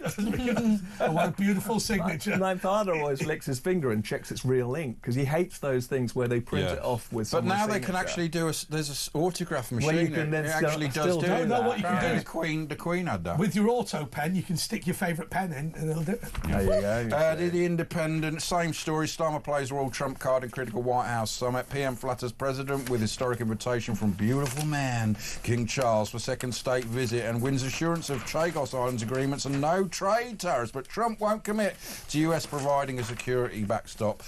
There was an interesting moment, though, when Keir Starmer was talking about Ukraine, and Trump turned around and said, well, can you keep Russia back up by yourself? Exactly, just throw it in there. Just just very I thought it was interesting. The when art he said, of the deal. I thought what was interesting, Anna, was when Trump said, he's earned his money, he's doing a good job. When it was about trade tariffs, it's really obvious that Donald Trump is desperate to get a trade deal with the United Kingdom, no matter how belligerent he is. And I'm going to nail my colours to the mast. And for those of you that have watched my YouTube channel Andre Walker, by the way. You will know full well that I genuinely believe that we need to do this trade deal, and I accept the following. There's going to be a lot of food coming in from the United States of America. Their biggest industry is farming, and people forget that. I think we need to subsidise farmers as a matter of national security. So I don't want to put trade tariffs up to food, but the idea of cutting food bills for ordinary families at a time like this, Anna, that's got to be a good thing, right? No, absolutely. I think, people are struggling. Bills are rising. Especially for, trying to get on the housing ladder or anything like that is virtually impossible. So I think anything that we could do to help. It's a good thing. Bit chlorinated chicken just tastes a bit funny, but you get used to it. First rule of chlorinated chicken. In the EU, it is mandated that they wash salad in the same chlorine bath that the Americans use for chicken. Not literally the same one. But they could put new facilities in the state of Greenland, couldn't they? So that it doesn't have to travel too far. Yeah, that's a good idea. But for me, look, should we protect our farmers? Yes, we should. That subsidy should be a matter of national security. Should we protect our farmers by stopping imports of food from abroad? Absolutely not. No. Yeah. Now, safety standards have to be similar across the world, but I mean, it's a market. They're trying to destroy the market. They're trying to destroy the farmers. Do you think that will change now? But I don't think so. They're trying to look what they did with the inheritance tax. Yeah, absolutely. They're taking so land. The Metro, mystery of Hackman deaths, Hollywood mourns legend and his wife, and it's the Metro Pride Awards. And there's what's his name, Ryland Clark. Ryland Clark, and he's probably the Metro Pride. No, do you know what we should do? Pride right, do you know what we should do? If the Metro Pride Awards an event, let's book Mike Graham in. Right, like for a laugh or something. We could book in, it'd be brilliant. Kevin O'Sullivan, can you imagine Kevin O'Sullivan going, here's our representative at the Pride Awards. They might turn him. I would suggest that's unlikely. The Daily Express, Gene Hackman's family believe... Well, no, hang on a second. What? I think what we should do is go to a break before we go to the Daily Express. Very sensible, good idea. We'll be back with the press preview in a moment.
Across the UK, on DAB+, on YouTube, on your mobile, and on your side. This is Talk. This is the press preview with Andre Walker, Asher Gould, Tom Harris, and Anna McGovern. That's me. He got there eventually. I'm terrible at remembering names, I hope you remember me by now. No, do you know what the weird thing is? Oh, is that Anna McGovern? Yeah, I've heard a lot about it. Ever.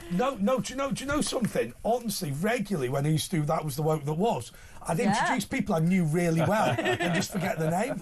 It's a really weird thing just in that moment. By the way, stay tuned. Mike Graham's coming up in a bit. If you're listening in the morning, he's there. He's got his top off now. He's just getting a new shirt. He's just lathering up his body. So get ready. He does always have a shiny body. He has a shower and then he likes to shave his chest hair just before. Yeah, well, that's how you do it, isn't it? That's why he's so alert. The Daily Express, Trump backs great trade deal for Brexit Britain. Donald Trump predicted a great trade deal with wonderful Britain last night as he praised Brexit. The US president, it's sort of carrot and stick with him, isn't it? The US president called Sir Keir Starmer a special man. He is special. In their extraordinary White House loving, saying we could very well end up with a real trade deal where the tariffs wouldn't be necessary. So. I'd tell you, I think it's a hugely important point about this trade deal. He begged Theresa May to give him a trade deal, Tom, and Theresa May said no because she was prioritising the Europeans. I think access to markets in the United States of America for things like financial services are huge, and giving us back. Giving him access to our markets, I think is phenomenal. Well, I mean, think about. It is a special relationship just in terms of the size of that economy. The America is still king. However much we might hate everything that comes from America, they don't sell much abroad. Most of their sales is within. Yeah. You know, when they threaten Canada's GDP 25% is from the States, and the States is 1% of their GDP to Canada, and the same sort of thing. And we're with waking Mexico. up to how much we've relied militarily on the US. Yes, that is unfair. We genuinely only feel safe because we know that the American army is on literally our side. true, isn't it? It's literally. Without them, we're knackered. Without them, Donald Trump did thank Keir Starmer for the fact that the United Kingdom is paying its fair share. Not towards NATO, because I hate this idea that we're giving NATO money. We're spending money on our own defence. We are NATO. Yeah, that's right. Yeah, so the problem is there are a lot of people who misunderstand this and think that what we're supposed to do is give NATO 2.5% of our GDP. That's not correct. We give NATO a small membership fee. It's spending 2.5% on our own military, and they've struggled, Anna, for too long. But NATO standard weapons are mainly made in America and owned by BlackRock and the military. About 5 companies own it. So, you know, that's why if they get Ukraine in NATO, which I don't think they're going to, it makes them billions of dollars because they have to buy all the equipment. It has to be NATO standard equipment. Yeah. I mean, in terms of I've not watched the full press conference yet. I will after this. There's no point in doing it then. It's too late. We're on air now. What's wrong with you? What is wrong with me? What I was going to say is, from what I have watched so far, they've been polite to him, but I think they've also been they have said, you know, some veiled things towards the UK. They have kept their stance. I think, for example, JD Vance, again about, you know, saying about the problems of free speech in the UK, which we discussed earlier. So it seems like all smiles, but that denial by Keir Starmer lacked credibility, didn't it? It is not good. No. I mean, the fact as well, he was literally saying, "Oh yeah, there is free speech in the UK." Do you think there's free speech, but it's free speech, but Listen to this question, Tom, because I think it's superb. Do you think that in the UK-US trade deal, the US will demand human rights guarantees in exchange for trade? Well, I mean, that's a great question. Then the question is, well, I mean, things that are labelled like the Human Rights Act. You know, the sorts of things that people... But if I were to say to you, well, for years we've said to the Chinese, if you can't guarantee political and political rights and free speech, then you can't access our market. But our hypocrisy is undeniable now. I mean, it's just absolutely clear. We do not give our people free speech, and we preach to the rest of the world about what we do not give to our people. So I say this: Trump should say, we are not signing a trade deal with the United Kingdom unless there are guarantees on political rights, on human rights, and on free speech. Yeah. Anyway, let's have a listen to what they said at this press conference. It is my pleasure to bring from His Majesty the King a letter. He sends his best wishes and his regards, of course, but he also asked me to bear this letter and bring it to you. So can I present the letter from the King to Thank you very much. Am I supposed to read it right now? Yeah, please do. I will do. I've got to tell him what your reaction is, so I need to know. He is a great gentleman. A great, great gentleman.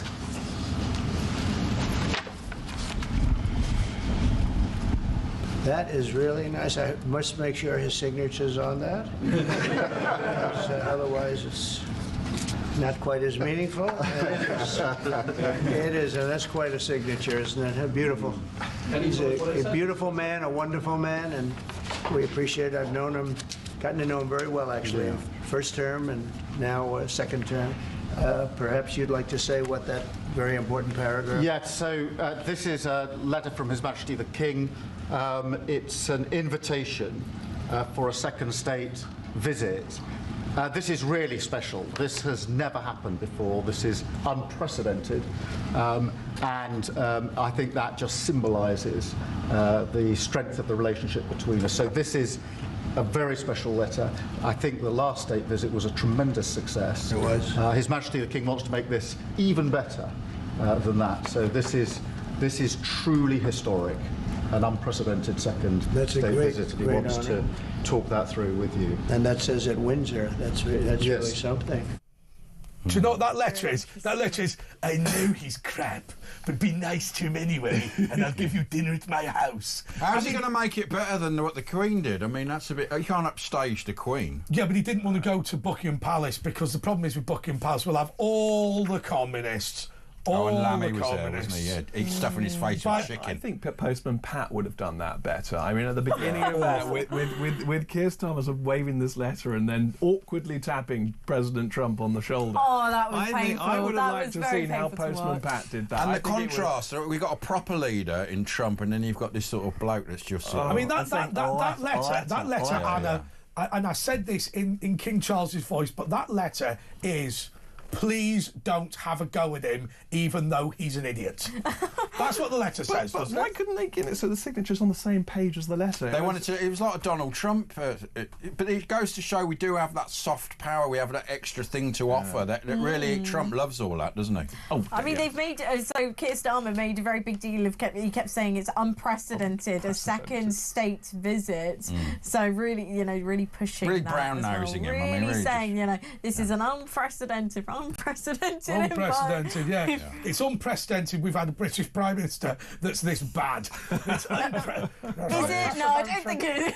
It's unprecedented. Right, the I-paper, Chalmers Starmer pulls off diplomatic win in the White House, and also the story, the long wait for justice goes on. Victims of second post office IT scandal disappointed by compensation meeting. They're trying to knock it in the long grass, but we won't forget it. Right, can somebody explain to me what the difference between the I-paper and the Independent is? Like the I's for simpletons, because they can't read But Independent. does the Independent actually get published anymore? I don't know, no one really. I bet it doesn't. And Joe Wicks, we have 4 children, but I really want another. Well, that's a major story. If you want to find out about Joe Wicks Big wanting another news. kid. I thought Joe Wicks was a character off EastEnders. Wixie, yeah. I Simon still Wixie. don't know who he is. He's an Who is Joe exercise Wicks? person. Oh, okay. He's a... Yeah, Tom looks like Lofty from EastEnders. That's me. Shall we gonna Ian have a baby? Beale. Shall we Ian gonna- Beale, some people have said, but Lofty is the one. I honestly think Andy Crane is the... not Andy Crane. Andy Crane, yeah. Yeah, that's the other one. my look-alike for you, Tom Harris, remains Theresa May. I genuinely think you look like Theresa May. I always used to like you on that. There's something Theresa May like. I'm going to avoid Maidenhead, I think, from here on in. So does she these days. And my Gen Z dinner party, we all gave PowerPoint presentations about our jobs. That sounds I've right, seen mate. this so many You're that times. generation. Do you do that? No, You still I do that? don't PowerPoint personally do that. presentation. I've just seen the trends. It's not something We all I or my give friends do. PowerPoints about our jobs, says Dave Gorman. Right.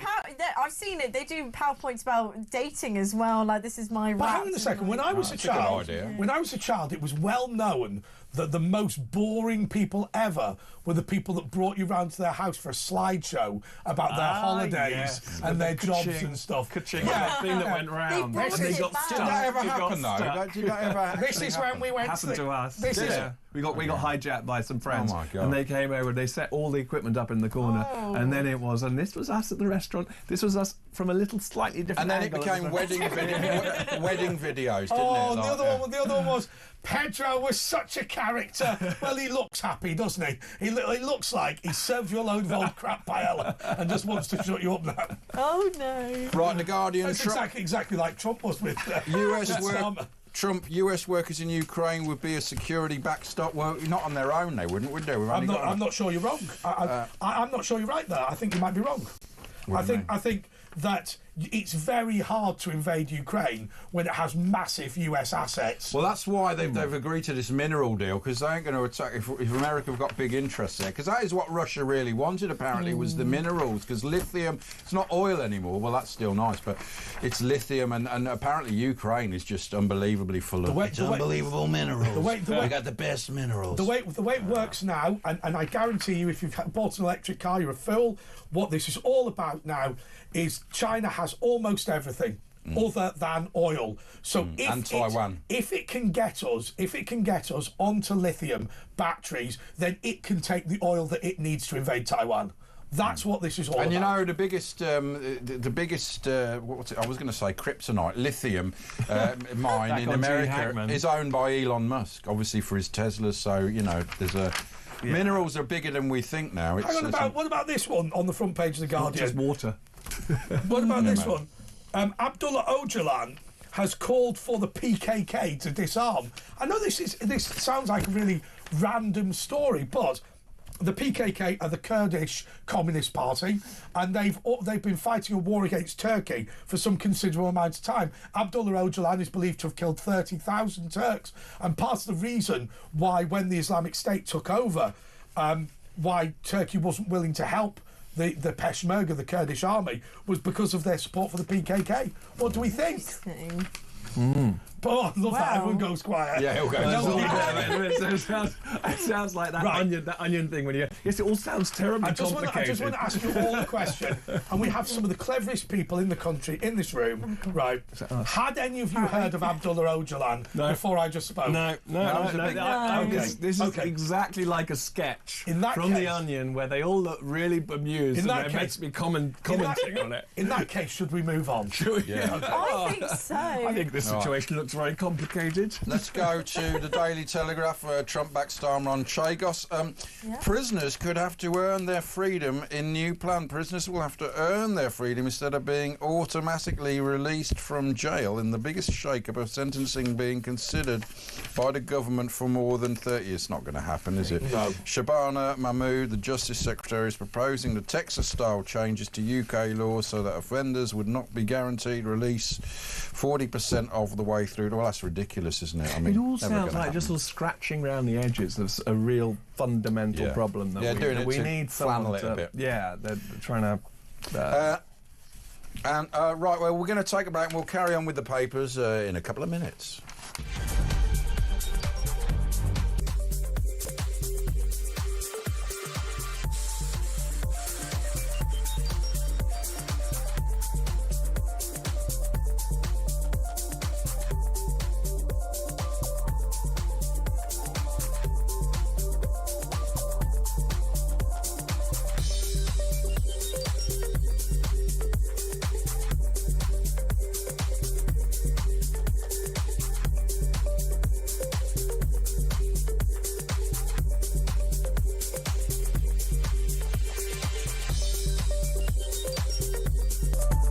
Across the UK, on DAB+,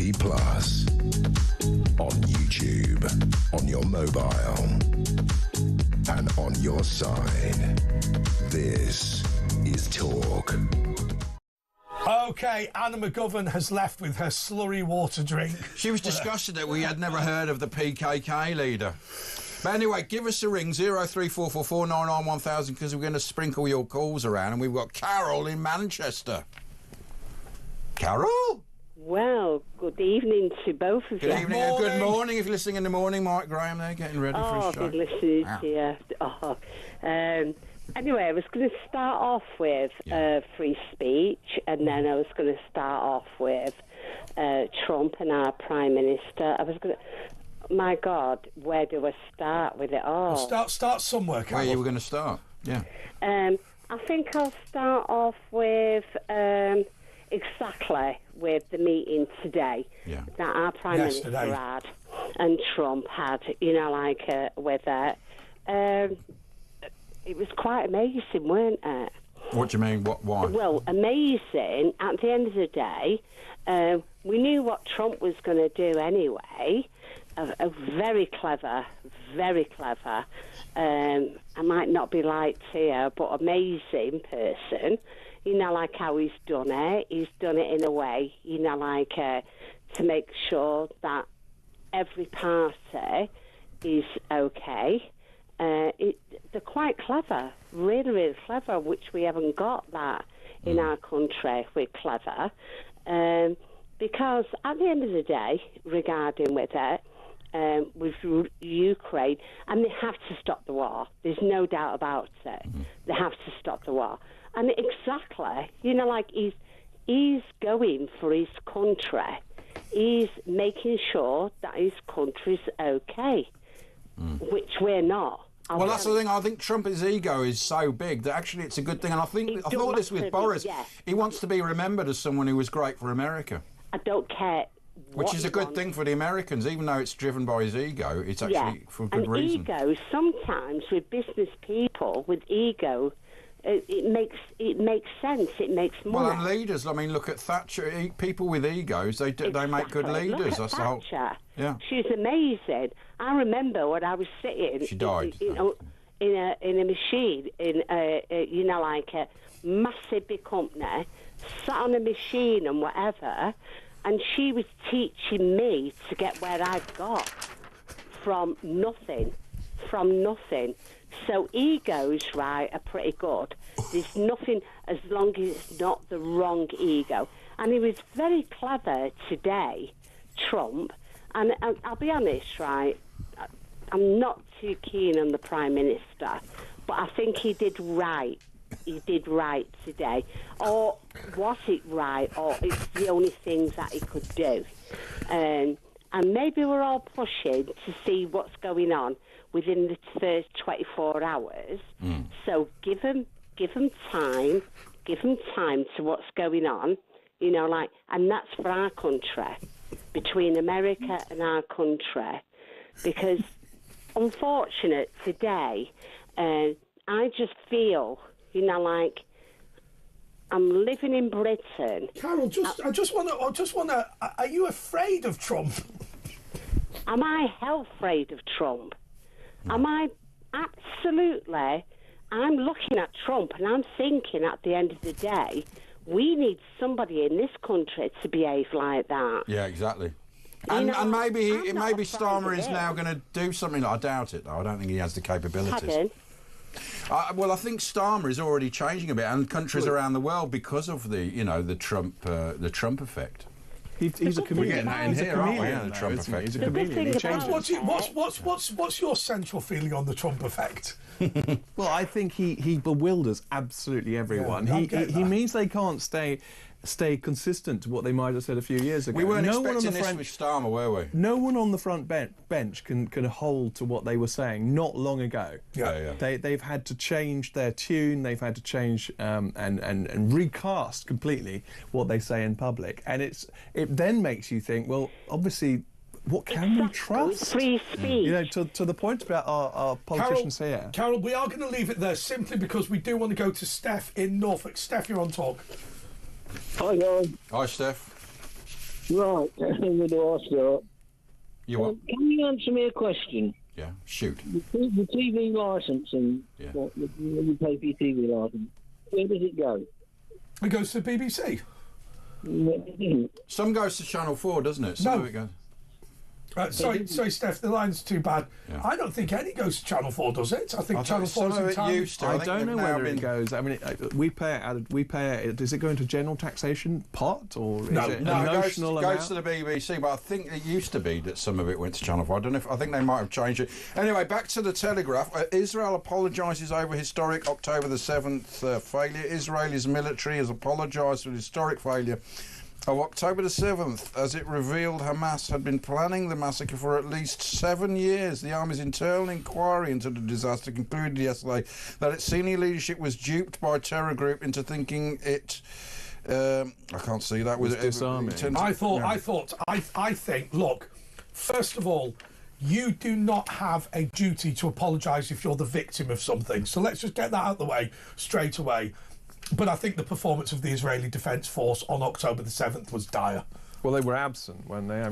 Well, I mean, there was the head of the Mossad met a couple of hours before because they knew something was going on, but they thought it's not that bad. And there was also a lot of female troops that were spotters and reported that something very bad was going on. They were ignored because they were sort of looked at, oh, they're women, they don't really know what they're doing, and they all got murdered because they weren't. But it's very odd because it's so out of character. When you look at what they did with the pages, you look at how they've been able to kill leaders of Hezbollah from a distance. What they did. And once again, hey, look, you know, at the end of the day, these guys are victims, right? So I don't want to hold them responsible. Sorry, the people were victims, and they're the military there to protect them. But the problem is with the Israelis. First of all, every single military in the world uses bluster as part of their arsenal of defence, right? The threat has got to be there. I think the Israelis, the problem they've had is they've often believed their own hype. That border, whether it was a border wall or a border fence, had been talked up to the extent that the Israelis themselves believed the hype. Yeah, it was technological. I mean, you look at the Egyptian border, and that's like a proper solid border. The one in Israel, I've actually been to the Gaza. I didn't realise I was at it, and the troops came and go, what are you doing here? I go, well, I was just having a walk. You know, I was with my girlfriend at the time, just having a look. But you can just go down there. And it's just a fence. But they've got a lot of technology, and they had remote control machine guns that got taken out immediately. And, you know, even to the extent that when they went into the army bases, with this intelligence, they should have had all their guns next to their bed, and then they wouldn't have got all, you know, taken over so easily. It was unbelievable. Just before we move on to the next call we're going to take, Labour by-election. So we think that Mike Amesbury will be recalled. There's a process. I think it's something like 10% of the voters have to sign a form. And they will. That's not going to be too difficult, I wouldn't have thought. Runcorn, off the top of my head, it's about 22,000 Labour at the last election, 7,000 or 8,000 Reform, 6,000 or 7,000 Conservative. I'd have thought this could be a Reform by-election win. It could well be. It could well be. I mean, everyone talks about the split on the right, but was it Nigel Farage who said, well, the Conservatives aren't. They're not the right They're anymore. not the right anymore. They've gone so far left, and they also had 14 years to do things that were on the right. My instinct would be about that seat, which is called Runcorn Helsby. It has part of the city of Chester, which is a fairly good seat for the Conservatives, part of Weaver Vale, which I don't think the Conservatives held, obviously part of Runcorn. I suspect that the Conservative voters from the city of Chester constituency will now vote Reform in the main. And the Labour voters as well. I mean, this is the point. That's the only way they're going to win. Reform are going to win. Yeah, I don't see any sensible patriotic or Conservative or right-wing voter voting for the Conservatives simply because it's Runcorn. I think instinctively you know that Runcorn is going to be Reform versus Labour. And they're going to panic, aren't they, Starmer, because you can't cancel that election. No, you know what I mean? They're going to really start. No, I think everyone's going to panic, except for Reform. I think. Shall we go to a break and then go to Janice, the caller? Yeah, happy with that? That makes sense. We'll be back with the press preview straight after this.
Across the UK, on DAB+, on YouTube, on your mobile, and on your side. This is Talk. This is the press preview with Andre Walker, Asher Gould and Tom Harris. We're going through all of the front pages, and Mike Graham will be on in a couple of moments if you're listening in the morning. But what we'll do is we'll go to Janice in Essex first. Janice, you're on Talk. Hi, guys. Lovely to talk to you. All right, Janice. You know me from old guys. I love you guys. Can I want to put 3 points. Firstly, I want to say who is going to go in and take Yvette Cooper's painting down when Trump comes in? Yes. That's the first one. Right. Because you've taken all the paintings down. Yeah. Second one is nothing was said about the Chagos. Now, I think they've got a bench. Trump's got a bench of Mensahs. We got a bench of Densahs. So, how are they going to work that one out? Because I don't believe for 1 minute that those guys are going to let them take Chagos. That's the second thing. Those guys being Mauritius. Is I love you guys. Oh, thanks, Janice. That's very kind of you. Well, there was some mention of Mauritius and the Chagos Islands, but Trump said he's minded to say yes. I suspect that he either misunderstood that or didn't care. Yeah, I don't get what that's all about. I think there's He going to be shut a bit of a down turnaround. Canada. There has to be, because... it's vital for the security with the Chinese. It is, and I think other people in the room, J.D. Vance and others, will maybe have a sidebar with them at some point. And it's like in football, it's a 6-pointer. So not only do they lose it, but then the opposition get it. You know, China will get it. So it's a double whammy. But I just wonder, isn't J.D. Vance the breakout star? Yeah, what, from the speech he made? From everything. I mean, that Munich conference. Yeah, the Munich conference. What do you think, Janice? I mean, don't you think he looks a bit like Benny Hill? Can't we have them?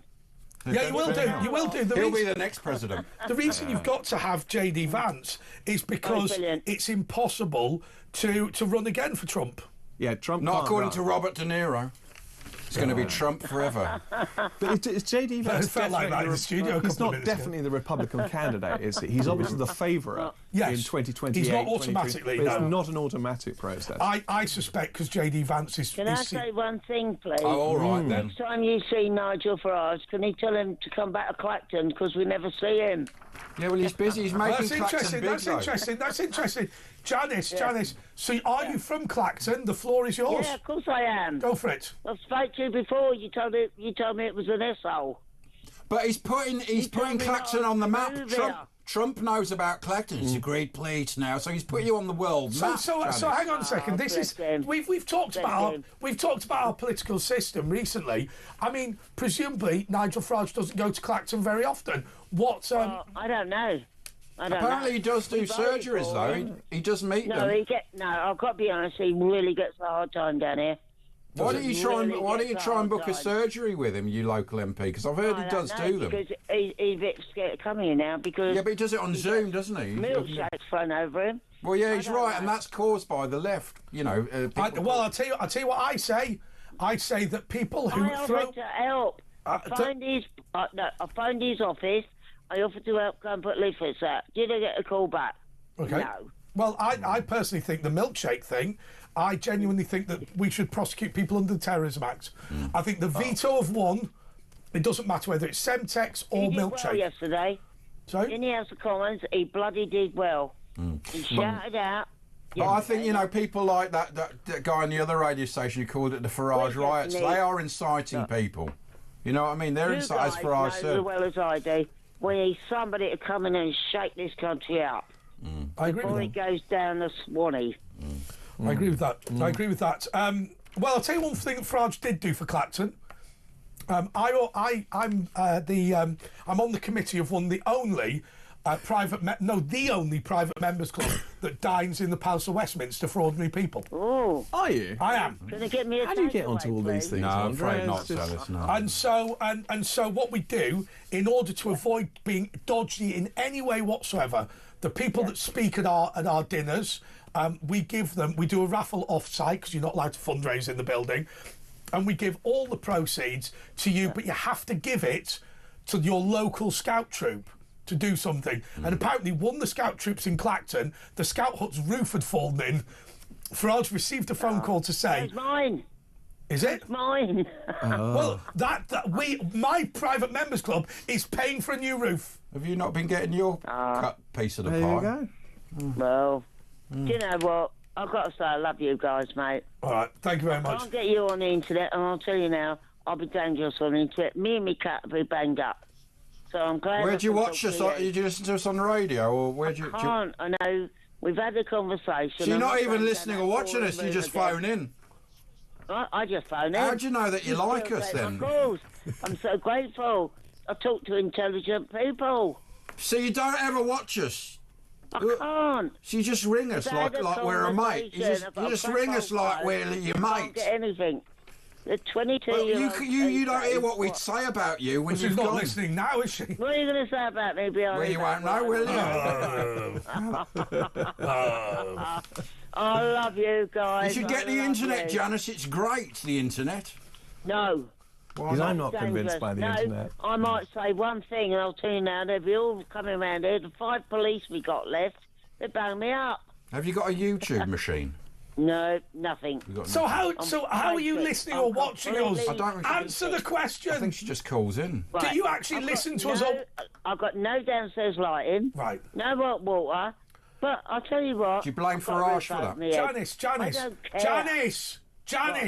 the way you... you say my name. You're the only person that could say Janice that I like. Janice, Janice. How else can you say Janice? Do you actually The only watch... one I'll allow Shut to up! say Janice. Please stop. Do you listen to us or watch us at all? I can't. Got nothing. So just on the phone, you hear a bit before you come on air, and that's it. What about Mike Graham? He's going to be on in a few minutes. I take your call. You take my calls. I'm so lucky you still take my Sure, calls. at least someone does, yeah. But See, this is we're just basically a friend that This you is call up. self-censorship. Janice won't get the internet because she's worried about getting into trouble. I haven't got... My internet has never worked. There you go. Well, you got to put the 50p in the meter. Call us tomorrow because James Wales. All my life. Janice. James Wales. Do you like the way I say Janice, by the way? Oh. Oh, I like your James voice. Wales No, is going to I be love on. you, Janice. I love you. Janice. Yeah. James I'm Wales. not drunk, by the way. Janice. Yes. James Wales is. Nicer. Janice. A little bit nicer. Janice. Yeah. James Wales is going to be on. Dan. James Wales is going to be on tomorrow with me at 10. Will you give us a ring I spoke again? to him last week. He said he was going to help me, but he didn't. Well, he'll be on this week, so you can have a He said chat to to him. phone you back. What's the problem, Janice? I'll get you. Janice. I haven't got- Janice. Yes. What's the problem that you want James Wales to help you out with? No, I spoke to him last week. Yeah, we know. You No, just said he that. said, why am I not on the internet? I haven't, my SIM card, I've done everywhere. It's an old phone. I had to go take it up to a bloody doctor's. My friend smashed You it don't on take the your way phone to there. the doctor. Yeah, that's not the right No, place. I did, because I had a problem. With the phone? No, I had to take the phone to take to the doctor my problem with my breasts. Oh, right. Well, I don't know why you needed your phone for your problem with you. I did. It's just become very confused, They this, wouldn't hasn't it? even look at me. They won't phone me back. Oh, yeah, okay. it's terrible actually for older Well, people. thank you, and that. Janice. And what I'm going to say about Janice is, I mean, she doesn't listen to us when she's on the phone with us. So what's the point in trying to get her to listen otherwise? But I have to say, I mean, she sat there going, "Oh, you're amazing! I love you. You're great." She doesn't Never know, heard you. She Doesn't know who you are. No idea whether that's true or not. Right, this is interesting. Daily Telegraph top. She just top had a of few the page. lagers in his phone. We can insult her as much as you like now because she doesn't know what we're saying. Yeah, exactly. Unless yeah. you're in Germany, insulting people is a criminal offence in Germany. Is it? Yeah, there's a story. Well, I it is didn't sort of- realise it's- this. they're bringing The that police- in here, aren't the they, prosecutors were gleeful when they say, so if I insult you, when you come round What's and the best Well, the insult? police is a non-crime incident if you do that, if they perceive it to be. I once got well, done. here that's true. I once got. It's actually a criminal offence. I once got a phone call. I don't think I can say the word. Somebody accused me of calling them a type of flower, right? And claimed it was a homophobic hate crime incident. And let me tell you, when the police phoned me up and threatened me, I said I would not use the flower word, if I wanted to insult him. I would have said, and then listed out for about 3 minutes. Or this, or that, or the other. They went, "Oh right," and put the phone down. That was the end of it. Lewis Hamilton on the Top Telegraph. I won't take lessons from old white men. I mean, if you said that about you get old black men, it's racist. Why is that not racist? My favourite thing about Lewis Hamilton was when he was talking about the problems with slavery. Talking about the problems with slavery. That's all right. He worked for Mercedes at the time. Mercedes is one of the very few companies in the world that has benefited from slavery and still exists. I didn't know that. Of course it did. Nazi Germany. There's There's quite a lot of German companies that still exist. From he's moved from Mercedes to IG Farben. But isn't that inevitable? I mean, you know. Well, it is inevitable. Well, Philips didn't. Philips are Dutch, but they refused to do it. They did a bit like Schindler. Yeah, if you're preaching to people about benefits of slavery, and you work for a company that owns slaves, right? You are a hypocrite. I mean, he's now with Ferrari. He is. Italians. Let's be clear. He is as much responsible for slavery as some of these guys they're pulling down statues of, i.e. he's been involved with a company that was involved in slavery, and that's it. Yeah, no, hypocrite. Hypocrite. Damien in Sheffield, last call to this Let's do the time warp. Damo. Hiya. You all right? What's up, Damo? Right, listen, I'm gay, right? And I don't give a monkeys about all these pronouns and shit like that they come out with, okay? What I'm angry about is this woman what's going to play Jesus Christ. I'm angry about that, yeah. Because he was a Jewish guy. It's Jew face, isn't it? I mean... Would it happen if it were Muslim or any other religion? Why is it a Christian religion that they think they can... I will say one thing. Thank you so much, Damien. I will say one thing, Tom. If a woman played the Prophet Muhammad, there would be riots on the street. Yeah, I mean, and probably rightly so, not rioting, but complaining. Christianity is always used as the platform for experimentation. Yes. But not all religions are equal. Yes. In terms of culturally, and that's absolutely right. Now, Mormon, the Book of Mormon, that's a musical. We've had Life of Brian, that is very funny. It's very funny, but it's also very insulting as well to the religion. And we joke about every other, Jehovah's Witnesses and everything. Islam should be subject to exactly the same level of mockery or whatever. I will say one thing about my Muslim friends, that they're not hypocrites when it comes to blasphemy.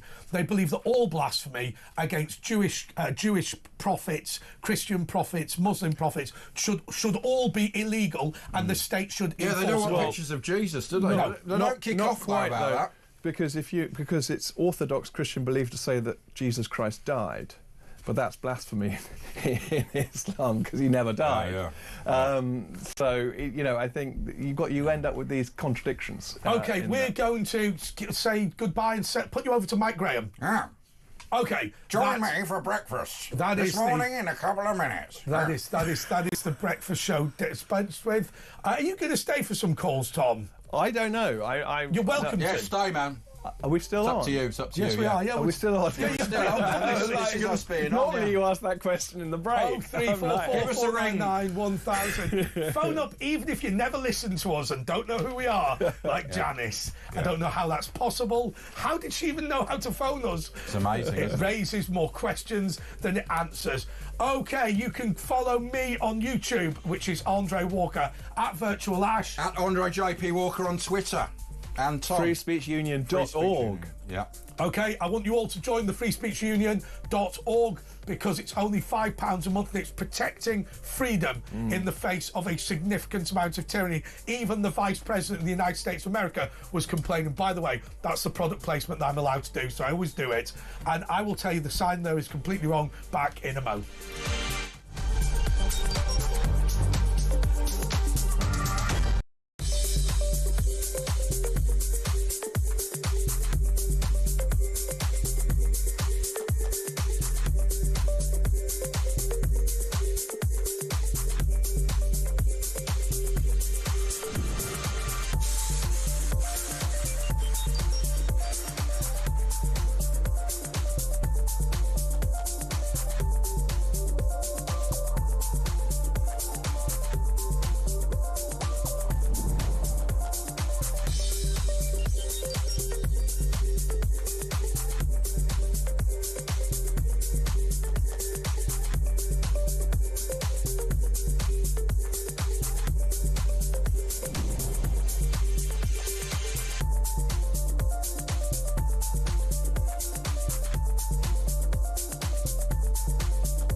across the UK. On DAB+, on YouTube, on your mobile, and on your side. This is Talk.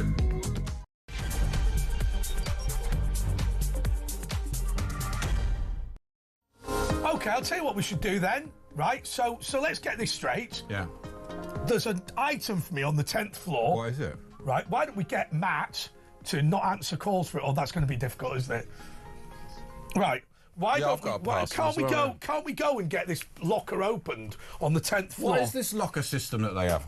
Right. What you have to do is, so I'll read this out to you. I can read this to everyone. Yeah, I'm not going to... Right, so the gallery's saying screen grab it. Remember, you have to get into the News UK building for these codes to work, right? So it doesn't really matter. OK, so it says, a delivery from the Royal Mail has been placed in a smart locker for collection. It's on the 10th floor. And what you have to do is you have to go to locker 17 and dial 55481. This is, I think... Oh, no, I don't know what this is. I thought... Oh, yeah, I think... Yes, yeah. What is that? This is from Karen. I think this is from Karen. If you listen on the radio, it's a mug I've been sent. No, can I eat that? Well, she wants me to share them with Wales, but eat a couple. You should not eat food. And it's got a picture of me on it. And the cat on the other side. Starring Ash. It's fantastic. And last time... I got a towel from Karen with me and her on it. I've got that in pride of place at home. I think this is from Karen. Hang on a second. She said she sent something. Hang on a second. What's interesting about this? No, you can eat this. Can I tell you why you've eaten this? What? Because this was sent by the factory this has come from. This hasn't been sent from someone's house. This is quality stuff. Yeah, that's quality. Thank you, Karen. Yeah, it's love hearts, and I reckon you've got a mug as well. I think that's probably right, actually. It's got a picture of me on one side and a cat on By the way, give us a ring, 03444991000. It's all about your calls, OK, Lowry is in Merseyside. Hopefully you're in Runcorn. She painted matchstick men. No, I'm not in Runcorn. It's a rough place. I wouldn't live there. Don't diss my brethren. Are you in Wallasey? No, I'm in Rainford. Rainford. I mean, Rainford's a bit depressing, isn't it? Only the fact that there's too many old people there and we're not multicultural. Do you remember? So you used to, when I used to get the train from Newton the Willows, you always used to go through St Helens Junk Shop, as they used to call it. It was called St Helens Junction, but it had a scrapyard as part of its facility. They used to call it St Helens Junk Shop. Oh, does it? Yeah. It's not very interesting, though, is it, Larry? Come on, let's... No, I love that story. That was a great story. Tell us something about gruel. What I've got to say, Andre, is I'm totally peed off with the BBC.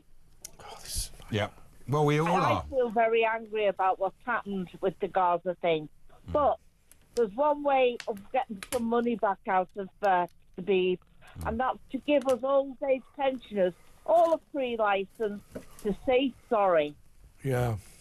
I mean, a lot of people are saying, why should they pay for their licence when they're almost like the enemy? Well, they are, in some ways, the enemy of this country and the enemy of people. Well, I'll tell you what, if I had a relative who'd either died as a result of Hamas mistreating them as a Gazan, or as a result of being a Jewish person that Hamas attacked on... Well, even just a Jewish person. Why would you want to support an anti-Semitic institution, anti-Semitic organisation? I won't. Look, I've said this before many times. I can't encourage you to commit crime, but I can fail to tell you not to. And you don't have to watch live television these days. I mean, I go to Rumbelows. They gave me a remote control. Live television, but all my neighbours are over 55, and why the hell should they pay for their licence? No, I agree with you. I agree with you. And when they made 70-year-olds pay for it, and that's sort of all they've... You know, the telly is very important to older people. Yeah. And that councillor, I agree with his sentence because the magistrate that gave him his sentence went by the guidelines. And to have a suspended sentence hanging over you for 2 years is a better threat than the punishment. But why should he get 10 weeks and a woman who does a hurty words gets 3 years? Hang on a second. I'll tell you what I want to do. Larry, stay there for a minute. I think, have we got Josh from The Sun? OK. Okay, we're gonna bring on Josh from The Sun in 4 minutes' time. He's going to talk about his concerns about the BBC and about this disgraceful story. He's one of the entertainment correspondents. Josh Rom. Really glad I've just spotted that he's got in touch with the show. Fantastic. Or we've got in touch with him. Anyway, let's go back to Lowry. Lowry, I want to ask you this question, because Josh is now listening. I think Josh will wave to say that he's listening. Yeah, OK. So, I want to ask you this question. £400,000 spent. We've accused the BBC of being tardy and lazy in its coverage of Gaza. Now what we're talking about is £400,000 given to terrorists in order to finance them, to lie about what's going on in a country that they have abused for decades. You know, what do I say sitting here to people who are legally obliged to pay their licence fee? Don't pay it. I can't say that. Well, you can say don't pay it and get rid. Don't watch live telly. Don't break the law. All right, let's say that then. Yeah. Just don't. I suggest that, and I am not paying my licence fee, and I don't see why 50 houses on my little estate here in Rainford should pay for that to be for the money. Can I ask you how widespread is the anger with the BBC? Because obviously, Josh, who's going to come on, is an expert in entertainment. Asher and I have been sitting here all the time. So whilst we're not massive experts in entertainment, though... We make up as we go along. Yeah, so. but we've been talking about this for ages. What are ordinary people saying, Lowry? I don't know what ordinary people say. But I personally just think that the BBC's failed on so many accounts in the last few years that the licence fee should be, just... Do you think it's deliberate or do you think it's accidental? I think they're just sick. Do you? Because I think they're malicious. I think Gary Lineker's malicious. Yeah. Oh, well. And the reason I say that is I appreciate that Gary Lineker is probably a moron. And I accept that. And by the way, but a malicious moron. Yeah, I think I don't have a problem. I don't have a problem with somebody saying that their skill set is football, i.e. they're physical rather than academic. I have no problem with that whatsoever. And I wouldn't have called him a moron except for the fact that what he's attempted to do is he has attempted after the BBC have admitted that this is a piece of terrorist propaganda. Taxpayer-funded terrorist propaganda. He has said, broadcast it again anyway. That is reprehensible. Got a brain, Gary Lineker. No. OK, Larry. Well, look, let's introduce... Good set of ears, though. Let's introduce Josh Rom. He's an entertainment correspondent from The Sun. Josh, do you know what I'm going to do?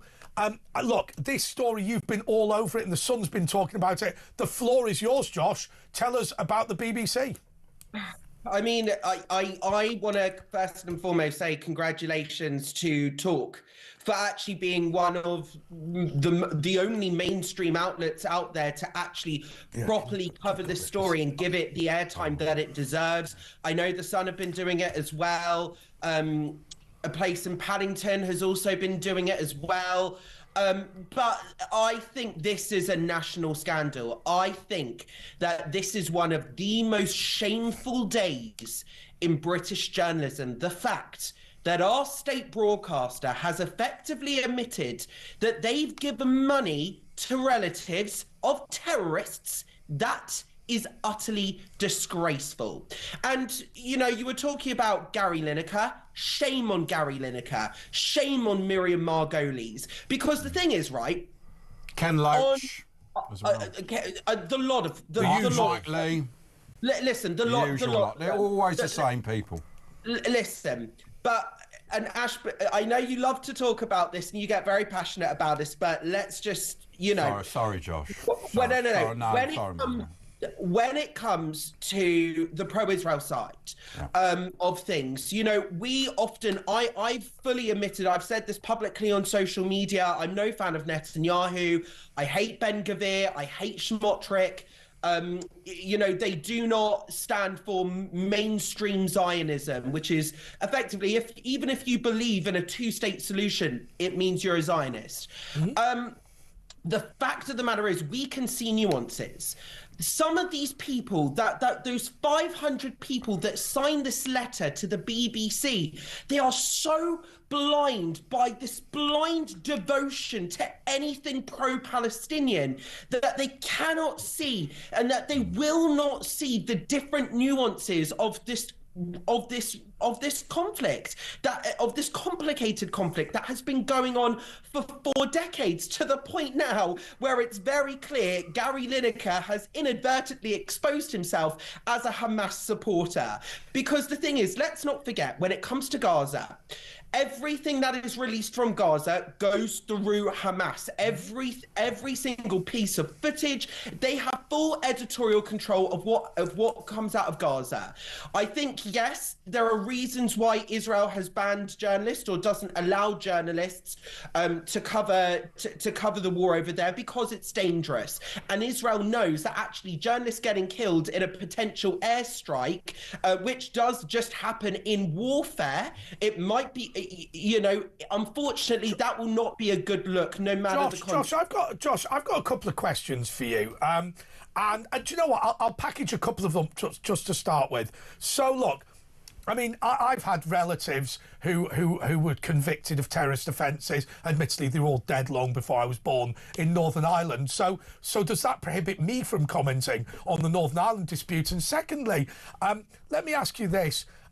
And this is not you, well, maybe defending the BBC, I don't know, which is unlikely, but why not do what they did with Saddam Hussein, which is say, we are now going to go to Raghi Omar at the Palestine Hotel in Baghdad. We warn you that this broadcast is subject to censorship by the Iraqi government. Why not do something like that? Why, if there was censorship by Hamas, why not flag it?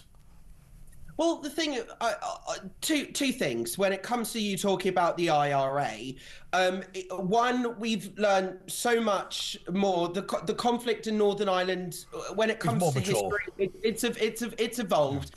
And listen, you live in Britain. I'm sure you do not condone the behaviour of the IRA. If it was your dad and you were 14 and still living, that would be a different thing. Sure, history is a healer. Yeah, that's a different thing. History is history. The whole point is we learn from history. And, I welcome Palestinian voices. And there are Palestinian voices out there that want to see Palestine have an autonomous state, but without Hamas. They want peace. They want a two-state solution. And 100%, I see those voices online. I recognize them. I want to promote them. And peaceful dialogue is what it's all about. And so that's the first point. And the second point is we're talking about the BBC. If this would be the equivalent of them paying the wife of Jerry Adams for a documentary starring his son, effectively. It's that sort of link. Yeah. So and people say, oh, well, this is an agricultural minister, deputy, he's a civil servant. No, Hamas is a prescribed terrorist organisation. Totally. But why not? But Josh, once again, and I appreciate. The BBC took the Ayatollah for 40 minutes, didn't they? Yeah, that's right. Nasrallah, yeah. No, not Nasrallah. The Ayatollah from Iran. I'm inviting you. And Josh is right, by the way. Obviously, he's an entertainment correspondent. He would know. But I invite you. To explain the thinking of the BBC, because if one were to say, okay, well, in order to be in Gaza, you need to work with the Gazan authorities. I accept that. In order to broadcast from Gaza, in the same way as in order to broadcast from Baghdad, you have to do certain things. Okay, you have to jump through certain hoops. Why? What is it about Gaza where everything is said with complete and unbridled belief? And let me give you the example that we've given loads of times on this show, and I appreciate you were working earlier, so you won't have heard it. But this case with Jeremy Bowen in the missile, I have been in war zones. I don't claim to have been on the front line with a machine gun or anything like that. I don't want to be a Walter Mitty. But I can tell you, you don't know who has been killed in a missile strike until days afterwards. How the BBC could have believed Jeremy Bowen when he said 20 minutes I mean, it wasn't actually an Israeli missile strike, but first of all, even if it had been, to have said there were 500 victims, he could not possibly have known how many victims there were. But the difference with that and Saddam Hussein is obviously the Jewish contingent. That's what makes the big difference. Is that what makes the difference, Josh?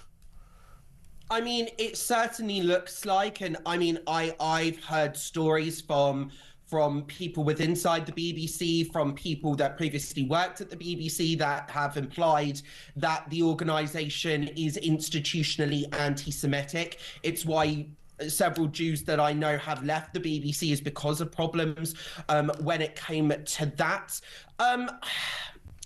You know, when it came to this documentary, the fact of the matter is the BBC, in this apology statement, which they've admitted that money went to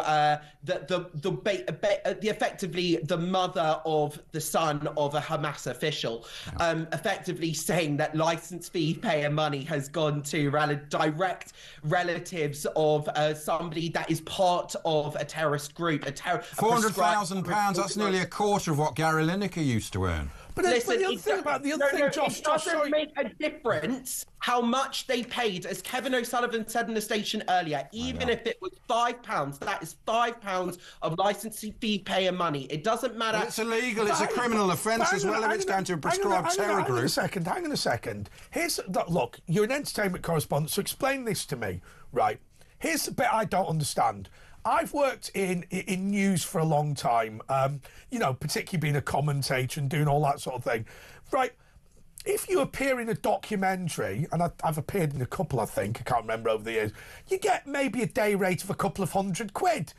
I've never heard of anyone being given for a news documentary. Now, OK, if it's Love Island or I'm a Celebrity... Well, I think that was the cost of the programme. Oh, OK. But I mean... Listen, I can say a few things. So the BBC effectively, in their statement, they've effectively held up their hands going, it wasn't us, it was the documentary makers, the production company of this documentary effectively lied to us. They didn't, or effectively, if not lying, didn't disclose the full link to. But they're meant to check it. The execs are meant to check it after it's submitted. No, Ash.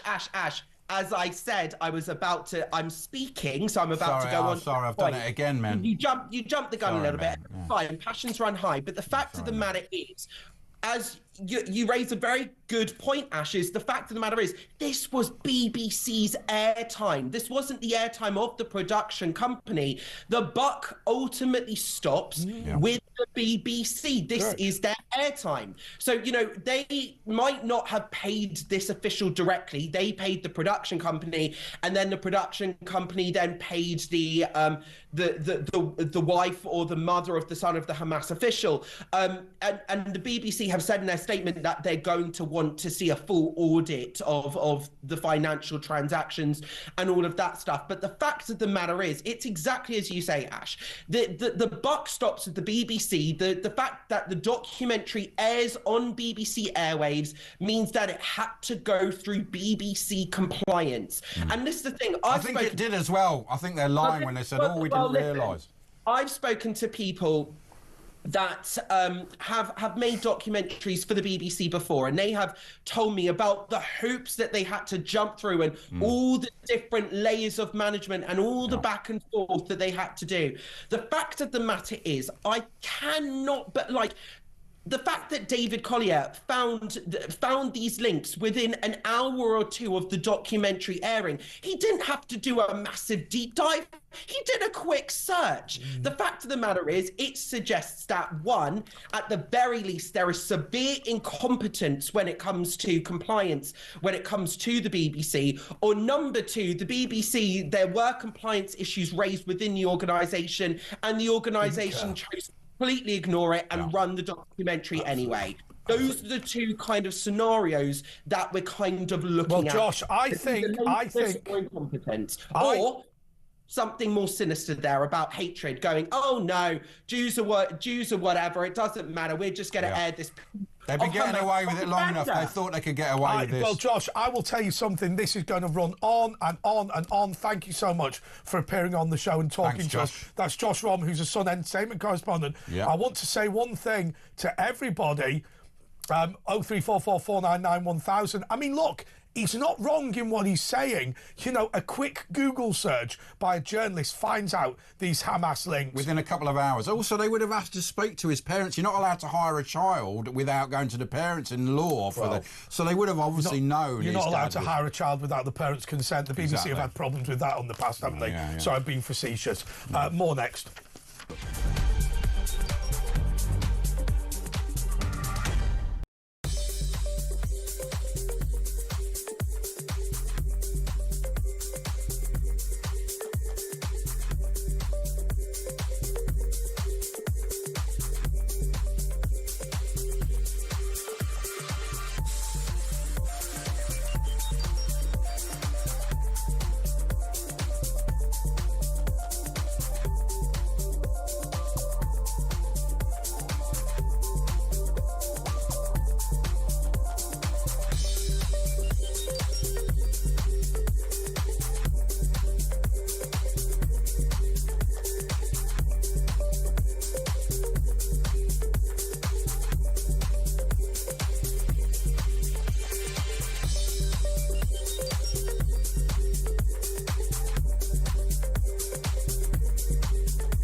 Across the UK, on DAB+, on YouTube, on your mobile, and on your side.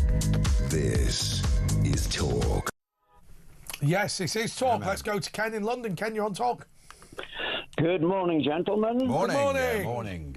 It is a great day to be alive. Yeah, it is. It's lovely and sunny out there. It is a great day to be alive. Why? Thank God you're alive. Thank God you're alive. Thank God, just and being you're not alive, in the man, fire just of waking up. hell. Especially when you get a bit old, it's just great to wake up in the morning, isn't it?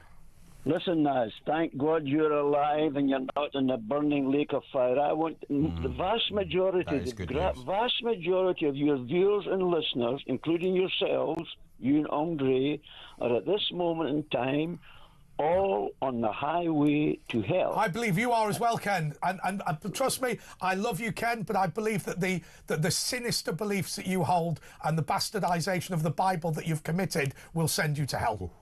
Okay, that's your opinion. That's you're fighting to, talk. Andre. Now let me tell you. And also, you've hell. sinned in your past. Some criminality there, wasn't there, Ken? Let me tell you some about criminality. Hell. Question mark. Some criminality there. Let me. Well, no, Ken. Hell. Come on. You insulted me last time. It's my turn this time. Come on. What did you say? Was there some criminality in your background? No, none at all. No, he's not as a criminal. Okay. He's just a bit dodgy. Why can't I say to you that you fundamentally misunderstand the Bible and therefore you're going to hell as a result? I'll tell you why. Okay. Because you reject Jesus Christ, the Son of God. I really don't. I really don't. You've just literally made that up. This is the conversation we have every time. Well, look, let me explain to you what hell is like. It's in the Bible. Well, don't do that. Explain to me why you're not going to it. Listen, let me... No, I think you're going there, Ken. I really do. Why are you saying he doesn't accept Jesus? Do you allow free speech, Andre? I do allow free speech, but you come on. Can I just say one thing to you, Ken? The reason I get upset is because your theological knowledge is at best poor, and you come on to insult me about my knowledge of the Bible when you can't really back that up. And I just think, and I just honestly think, no, Ken, I honestly think that if you want to come on and say, here's how we can save you, then that's great. If you want to come on and insult me, then take a hike. Okay, I'll take a hike. All right, bye then. Oh, no, All right, bye. no, no, Ken's feelings. No, just get rid of it. How do we get rid of it? Let me tell you about hell. I'll tell you what the Bible teaches about hell. 10 times in the Bible, hell is translated from the Greek word Gehenna, which is the eternal lake of fire. Yeah. 11 times it's translated from Hades, which means the withholding place for... Oh, right, he's gone. Right, there we go. Now he's back. Now, this is in the Bible. Andre, you don't know anything about the Bible. Yes, I do. You're a Freemason. Yes, I do know plenty of things about the Bible. Well, tell me this then. For 5 points, starting for 5. Andre, where are you going when you die? Sorry, say again? Andre and Ash, where are you going when you die? I'm going to heaven. You are going to hell, Ken. I'm going to Witton Cemetery near the Villa Ground. The reason you're going to hell, Ken, is because you're a heretic, and the reason you're a heretic is because it's, to me, heresy to deny the word of Jesus and obsess about the Old Testament in the way that you obsess about the Old Testament.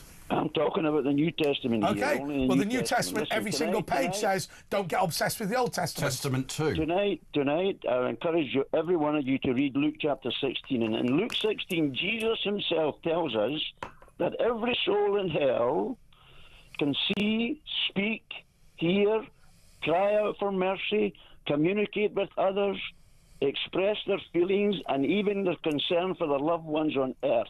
That's happening right now. Right now as we speak, there are billions of souls experiencing extreme pain in hell's fire. This is the words of Jesus in Luke 16, which you don't believe. Now, I'm warning... I just believe you're going. I believe I'm not going and you are. I'm warning you all. No, I'm warning you, Ken. I'm warning you, Ken. I'm warning you, Ken. Ken, believe me, the warning is more important to you. I'll tell you why the warning is more important to you, because I don't buy all this I love everybody. I think you're an extremist. I think that you dine out on hatred of others. I think that you insult people deliberately. I think that there's a thin veil of being willing to accept Jews. There's no pretense that you like Muslims whatsoever. I think that it is eminently stupid to say that you and 3 of your friends will be elbowed into heaven whilst everybody else is corralled to hell. I think it's a fundamental misunderstanding of the Bible. I think you're a builder who's got no brains. And you're going to hell. You're entitled to that belief. You know what Jesus said about in hell? He said you're going. Jesus said you're going. He said, he who's without sin cast the first stone, Ken. You're going, not me. That's what he said. He said, he did say to cast the first stone thing, didn't he? Jesus said, I am a sinner saved by grace. Jesus said in hell... So what about this? What about this, Ken? Ken, what about this? What about this? You don't allow free speech. Okay, well, what about this? What about this fallacious? What about this fallacious old crap that you talk about? Right, so let's try this one. Let's try this one. So Jesus says that everybody who goes to heaven needs to be born again. You and your mates founded an organisation called the Born Again Christians about 70 years ago, and now you say that's what he was talking about. Okay, I'll answer your question. Jesus himself, when he was here, states in John chapter 3, verse 3, unless a man is born again, he cannot see the kingdom of God. And so what you are talking about, that was stated, you are claiming, your claim is... That was stated at the time of Jesus. And your claim is that means that if you do not follow a group called the Born Again Christians, then you're going to hell. They just made up that name. They just made up that name about 80 years ago. They went, listen, they read the Bible, and they went right. No, hang on a second, Ken, stop. Ken, they sit there and they go, listen, what we need to do if we're all going to, in order to justify our hatred and bigotry, what we need to do is we need to come up with a really good name for an organisation. Let's call ourselves Born Again Christians, because then we can go on national radio broadcasts and go, Jesus said, if you're not born again, you'll go to hell, and we're the Born Again Christians. You just made up the title, Ken. Do you want any sweets? Well, you don't believe Jesus. You don't believe No, I Jesus. don't believe you. You're full of crap. Thanks, Karen. Okay, can we get rid of him now? I'm bored of him now. I've had enough. All right, we're going to a break. Back in a mo.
Across the UK, on DAB+, on YouTube, on your mobile, and on your side. This is Talk. Having all sweets. I've got the Love Hearts. I've heard they've become woke. By the way, I'm chewing gum. This is Chris Eubank Jr.'s gum. I stole it from his... well, I've heard, you know, the Love Hearts used to say something like, you know, oh, I love you. Well, you can't say that anymore. So let's Why not? They don't say... Not me anymore. They say things They never like... said that.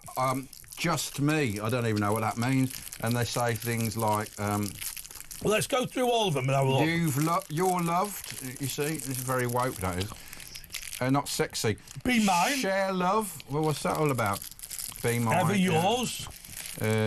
Loving you. Yeah, but what Love Hearts used to be, girls at primary school, basically, you know, you had to just, you wanted a sweet, so you had to just agree with I'm whatever a the woman. female with a penis. That was about training you for years later, going, yeah, love, whatever you say.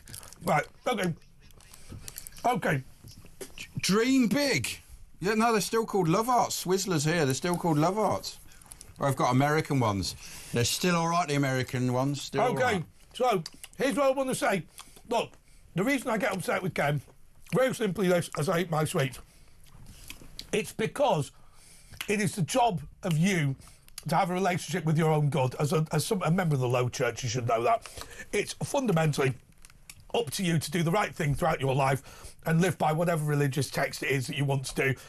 The problem is with an extremist, their raison d'etre is that they are better than you. So you can test this out. If you go up to a Muslim preacher or a Christian preacher, don't think there's many Jewish preachers, but if there were some, go up to them and say to them, Maimonides. I go to church every week, or I go to mosque every week, and they will rebuke you for failure to do enough, right? Because their raison d'etre is to be an extremist, and they are there to be better than you. You're not allowed to do that in the Jewish religion. Like, a rabbi can't say you haven't been to synagogue. You're not allowed to do that. You're not allowed to slag someone. I was in Golders Green. Even if they eat a big pork in front of a big pizza, you can't say that's wrong. I was in Golders Green. You go. They were all pulling up in the big cars and then pretending to walk to the synagogue. No, they're not the real hardcore ones, are they? Okay, let's go to Stephen in Norfolk. Stephen, you're on talk. I'm going to eat these love hearts. Hello. I've got on once, but you cut me off because you said the line went very good. Is the line okay now? You know gay man? Sorry, what did you say? I said you cut me off earlier, so I've had to come back. Oh, we cut you off before, that's right. Yeah, Steph, is it coming through clear now? Yeah. Good. But you do know gay men? Intimately. I'll tell you how you get rid of the last bloke you just spoke to about religion. Yep. Was it Janice? You couldn't shut up. That was Ken. Introduce them to each other. You what? Introduce that lady you couldn't shut up. Now you've got a clear line, still can't understand you. Yeah, it wasn't the line, yeah. Do you know what? Do you know how to get rid of Jehovah's Witnesses? When they knock on your door and they go, hello, we'd like to talk to you about, do you believe it? We'd like to talk to you, do you believe in God? Grab them by the hand and go, of course I do. I am God. Come inside and I will tell you. Or do what James Wales does and answer the door naked. What? Yeah, that's how James gets rid of him. He answers the door naked. With his little wiener. Well, you have to ask the Jehovah's Witnesses. So they witnessed it. They go, Jehovah, I've witnessed that, bloody hell. Sorry, Steph? A bit of home truths about the BBC. The BBC, something about the BBC. I rang the BBC and asked them what happened with the TV licence money. Yeah. And the guy says, I can't answer your questions, you need to talk to the actual people that recover the debt. Yeah, well, the security guard isn't going to know, is he? No, he worked for the BBC on the main desk, but... Yeah, the phone line, yeah. Yeah, he's not going to know. Yeah, but no, he says you get in touch with the people that collect the money. This is a body that's been set up by the BBC to collect the money. I mean, Lineker used to get about 10,000 licence fee payments for his, 1.4 million a year match at Dare. The point I'm going to make is basically... Aye. I spoke to this lady at where they collect the money, or the office that deals with collecting the money. Yeah. And I says, what am I actually paying a licence for? I says, because there's some Spanish TV. There isn't, but I said there was some Spanish TV I wanted to watch. And do I need a licence? And she says, yes. And yep. So I said, what portion of my money that you're getting off me goes to that channel that's producing the programme in Spain? Zero. Zero, yeah, exactly. Well, it's the same with ITV. You have to pay for any live TV that you watch. But the thing is, I spoke to another guy a bit later on, so I didn't want to ask all the same Another questions. security guard, yeah, and what did he say? No. These are the guys that actually send the people around to collect the money off you if you don't pay. Yeah. And I says, can you tell me where my money goes to exactly? And he looked, and he come back, and he could tell by his voice he was shocked. He says, it goes to the government. Actually goes to the government. The government from the BBC. Oh, well, maybe the government give it then to the... Rubbish. It's all rubbish. It goes to BBC and they have spent it funding terrorism, unfortunately. Thank you so much, Stephen. Now we've got Lucy in Kidderminster. Also known as Lucrazia. Yeah, crazy is the word. Lucrazia. That's a joke. Oh, is it? I want to know what happened to the Kiss Me refresher. Yeah, it's not. Yeah, let's have a look at that. It's not in there. There's no Kiss Me one. No, because that would be, It used to be back in the day. There's one says here, winner. Never used to have winner on. Michael Winner. Yeah, so let's see. Look, what's that? I thought they said shirt. There's no Kiss Me or anything like that anymore. No, not at all. No, I was ringing about Starmer going over to... Yeah, go for it, because I eat this. And, and basically, I cannot believe the audacity of the man that he goes over there and he's...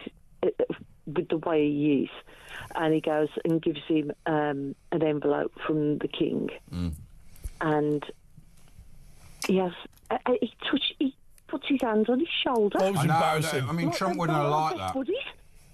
Yeah, it was a bit funny, that. Because Macron, he was trying to copy Macron, but Macron is a very passionate man. I mean, he married his father. Well, yeah. Pretty much. When all the celebs went to the Epstein Island, he went to the island next door. That wouldn't surprise me at He all. went to the old people's Yeah, home. the old people's island. Go on, Betty, put your teeth in. No, take him out. Sorry, Lucy, what was that? Yeah, I just can't get my head around the fact that he's never really had a good word for the man, and he just goes over there and... I know, it was funny, wasn't it? Because Trump said, I don't know why he's coming, he wanted a meeting. And then when he came over, Trump was all fawning over him. But this is the art of the deal thing. This is the way he negotiates. He schmoozes, he uses carrot and stick. He knows how to play the game, doesn't he? Yes, he does. It's a business thing. It's a business skill. Yeah, I get that, but I just... No, I can't get my head around Starmer at all. All right, At all. Lucy, thank you so much. Let's go to Sarah in Hartlepool. Sarah, you're on talk. These love heart things. Monkey hangers. Hello. All right, Sarah. Hello, can you hear me? No, not a word. What do you want to say to Andre and Ash when you get through?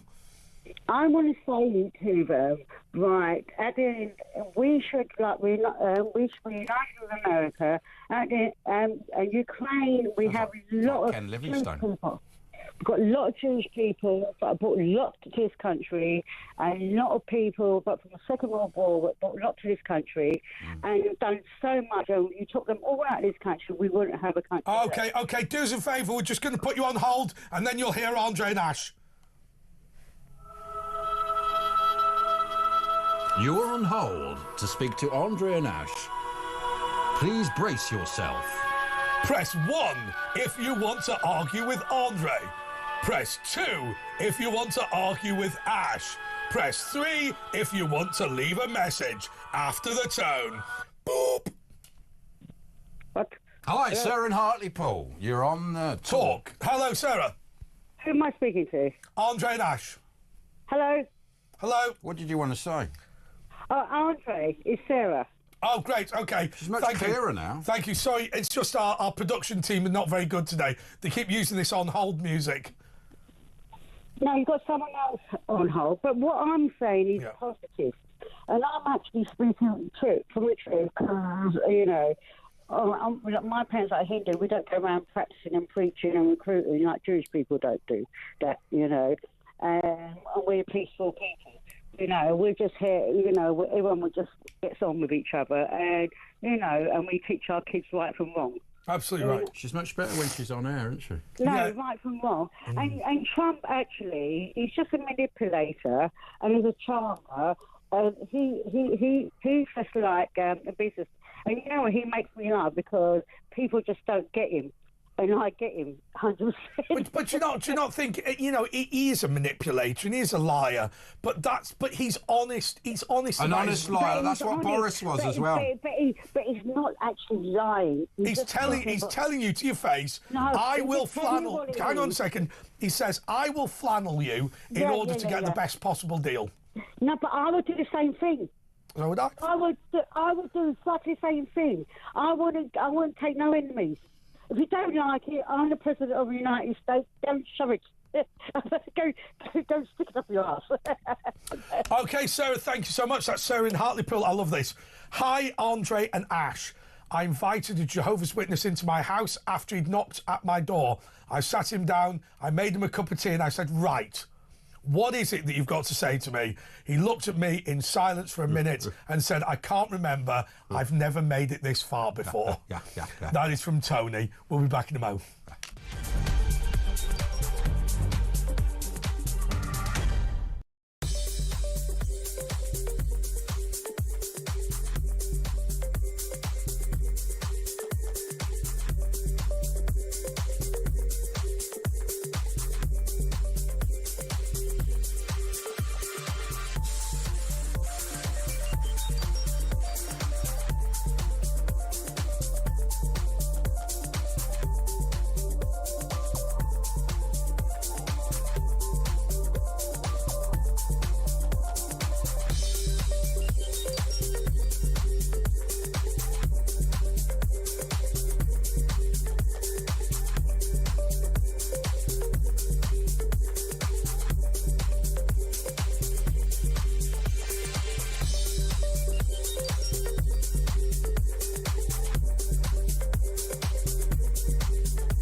Across the UK.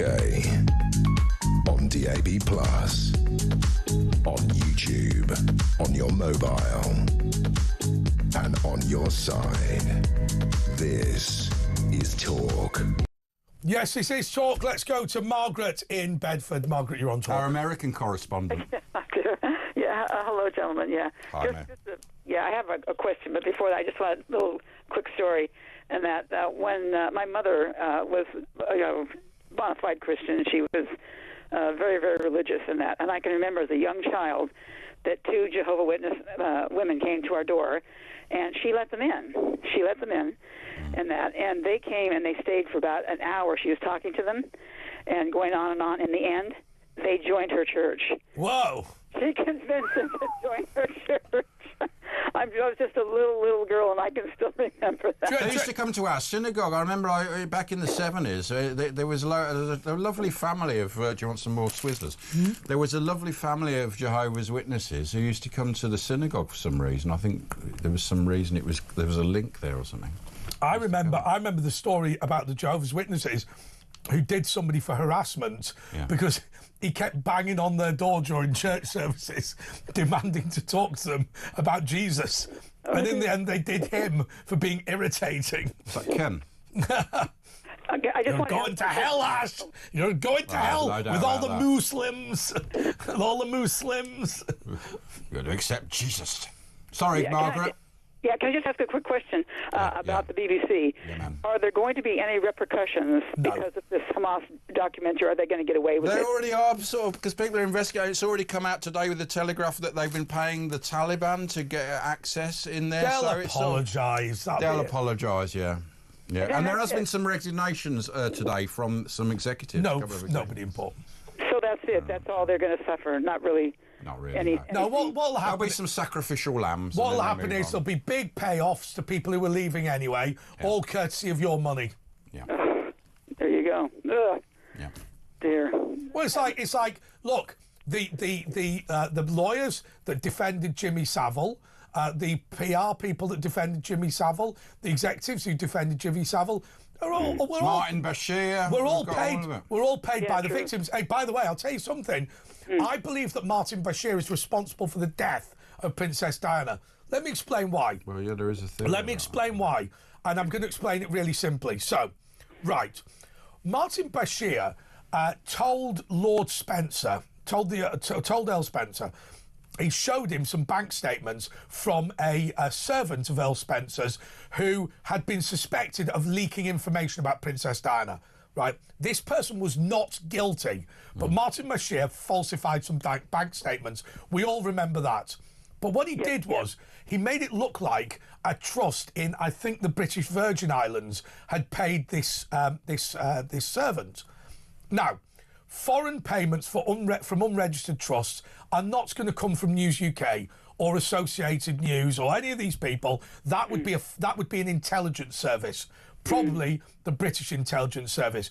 Now, Princess Diana, having seen these bank statements and having believed it to be true, stopped using police bodyguards as a result.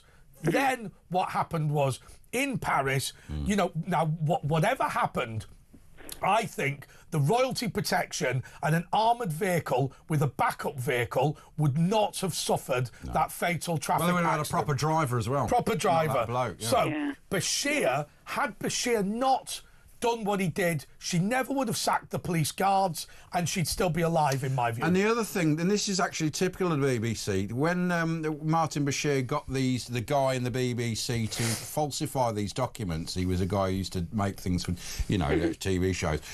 That guy never worked again and was blacklisted. He only found it out he did get a payout after about 20 years. But this is what the BBC do. They'll sacrifice the lower down people. Yeah, so just to be clear on that, literally, when they discovered that Martin Bashir had instructed a graphic designer to falsify the bank statements, they sacked the graphic designer. And blacklisted him. Okay.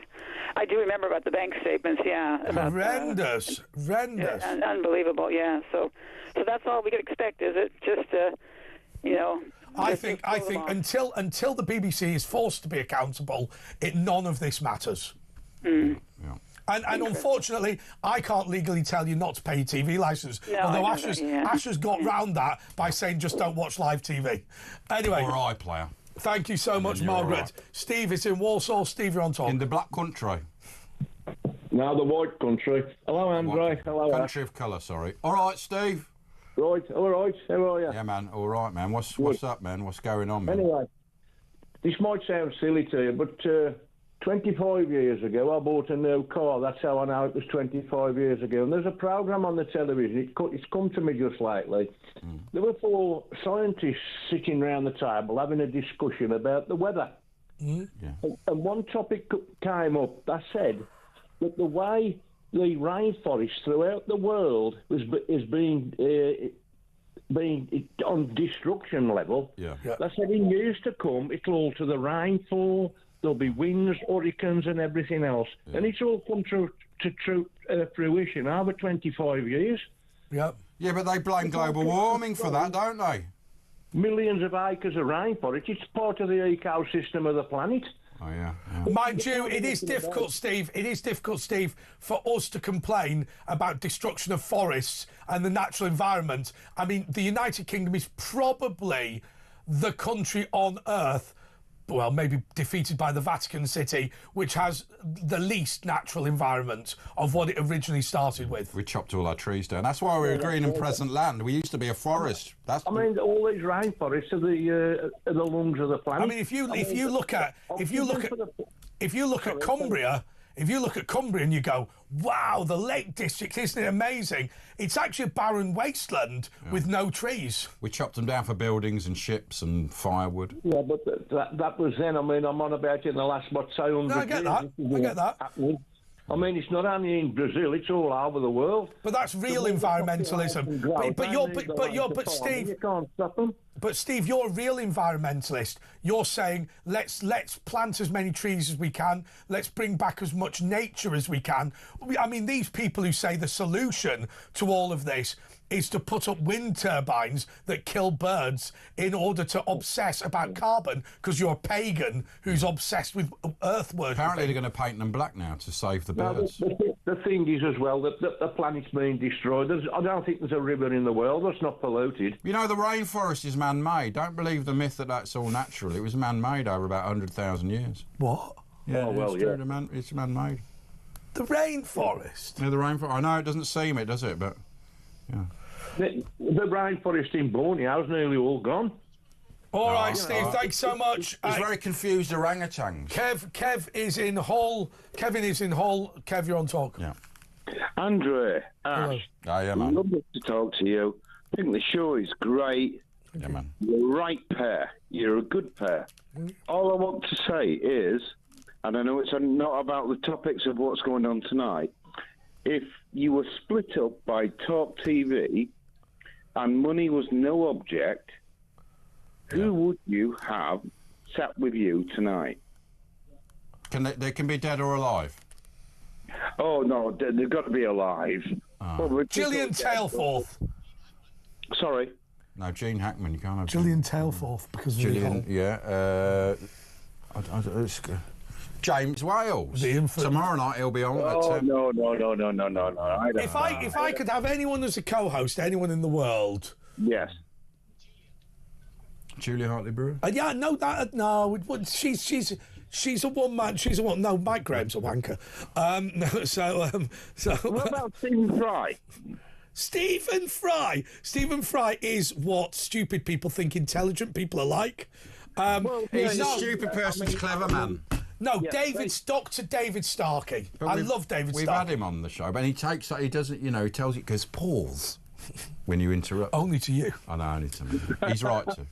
He called me dim last time, but I liked it. It was good coming from him, though. All right, so I would go with Dr. David Starkey. I think he's just brilliant. I think he's really intelligent. I need more time. Dr. Dave Bull, Dr. Dave Love. Less so. Christo.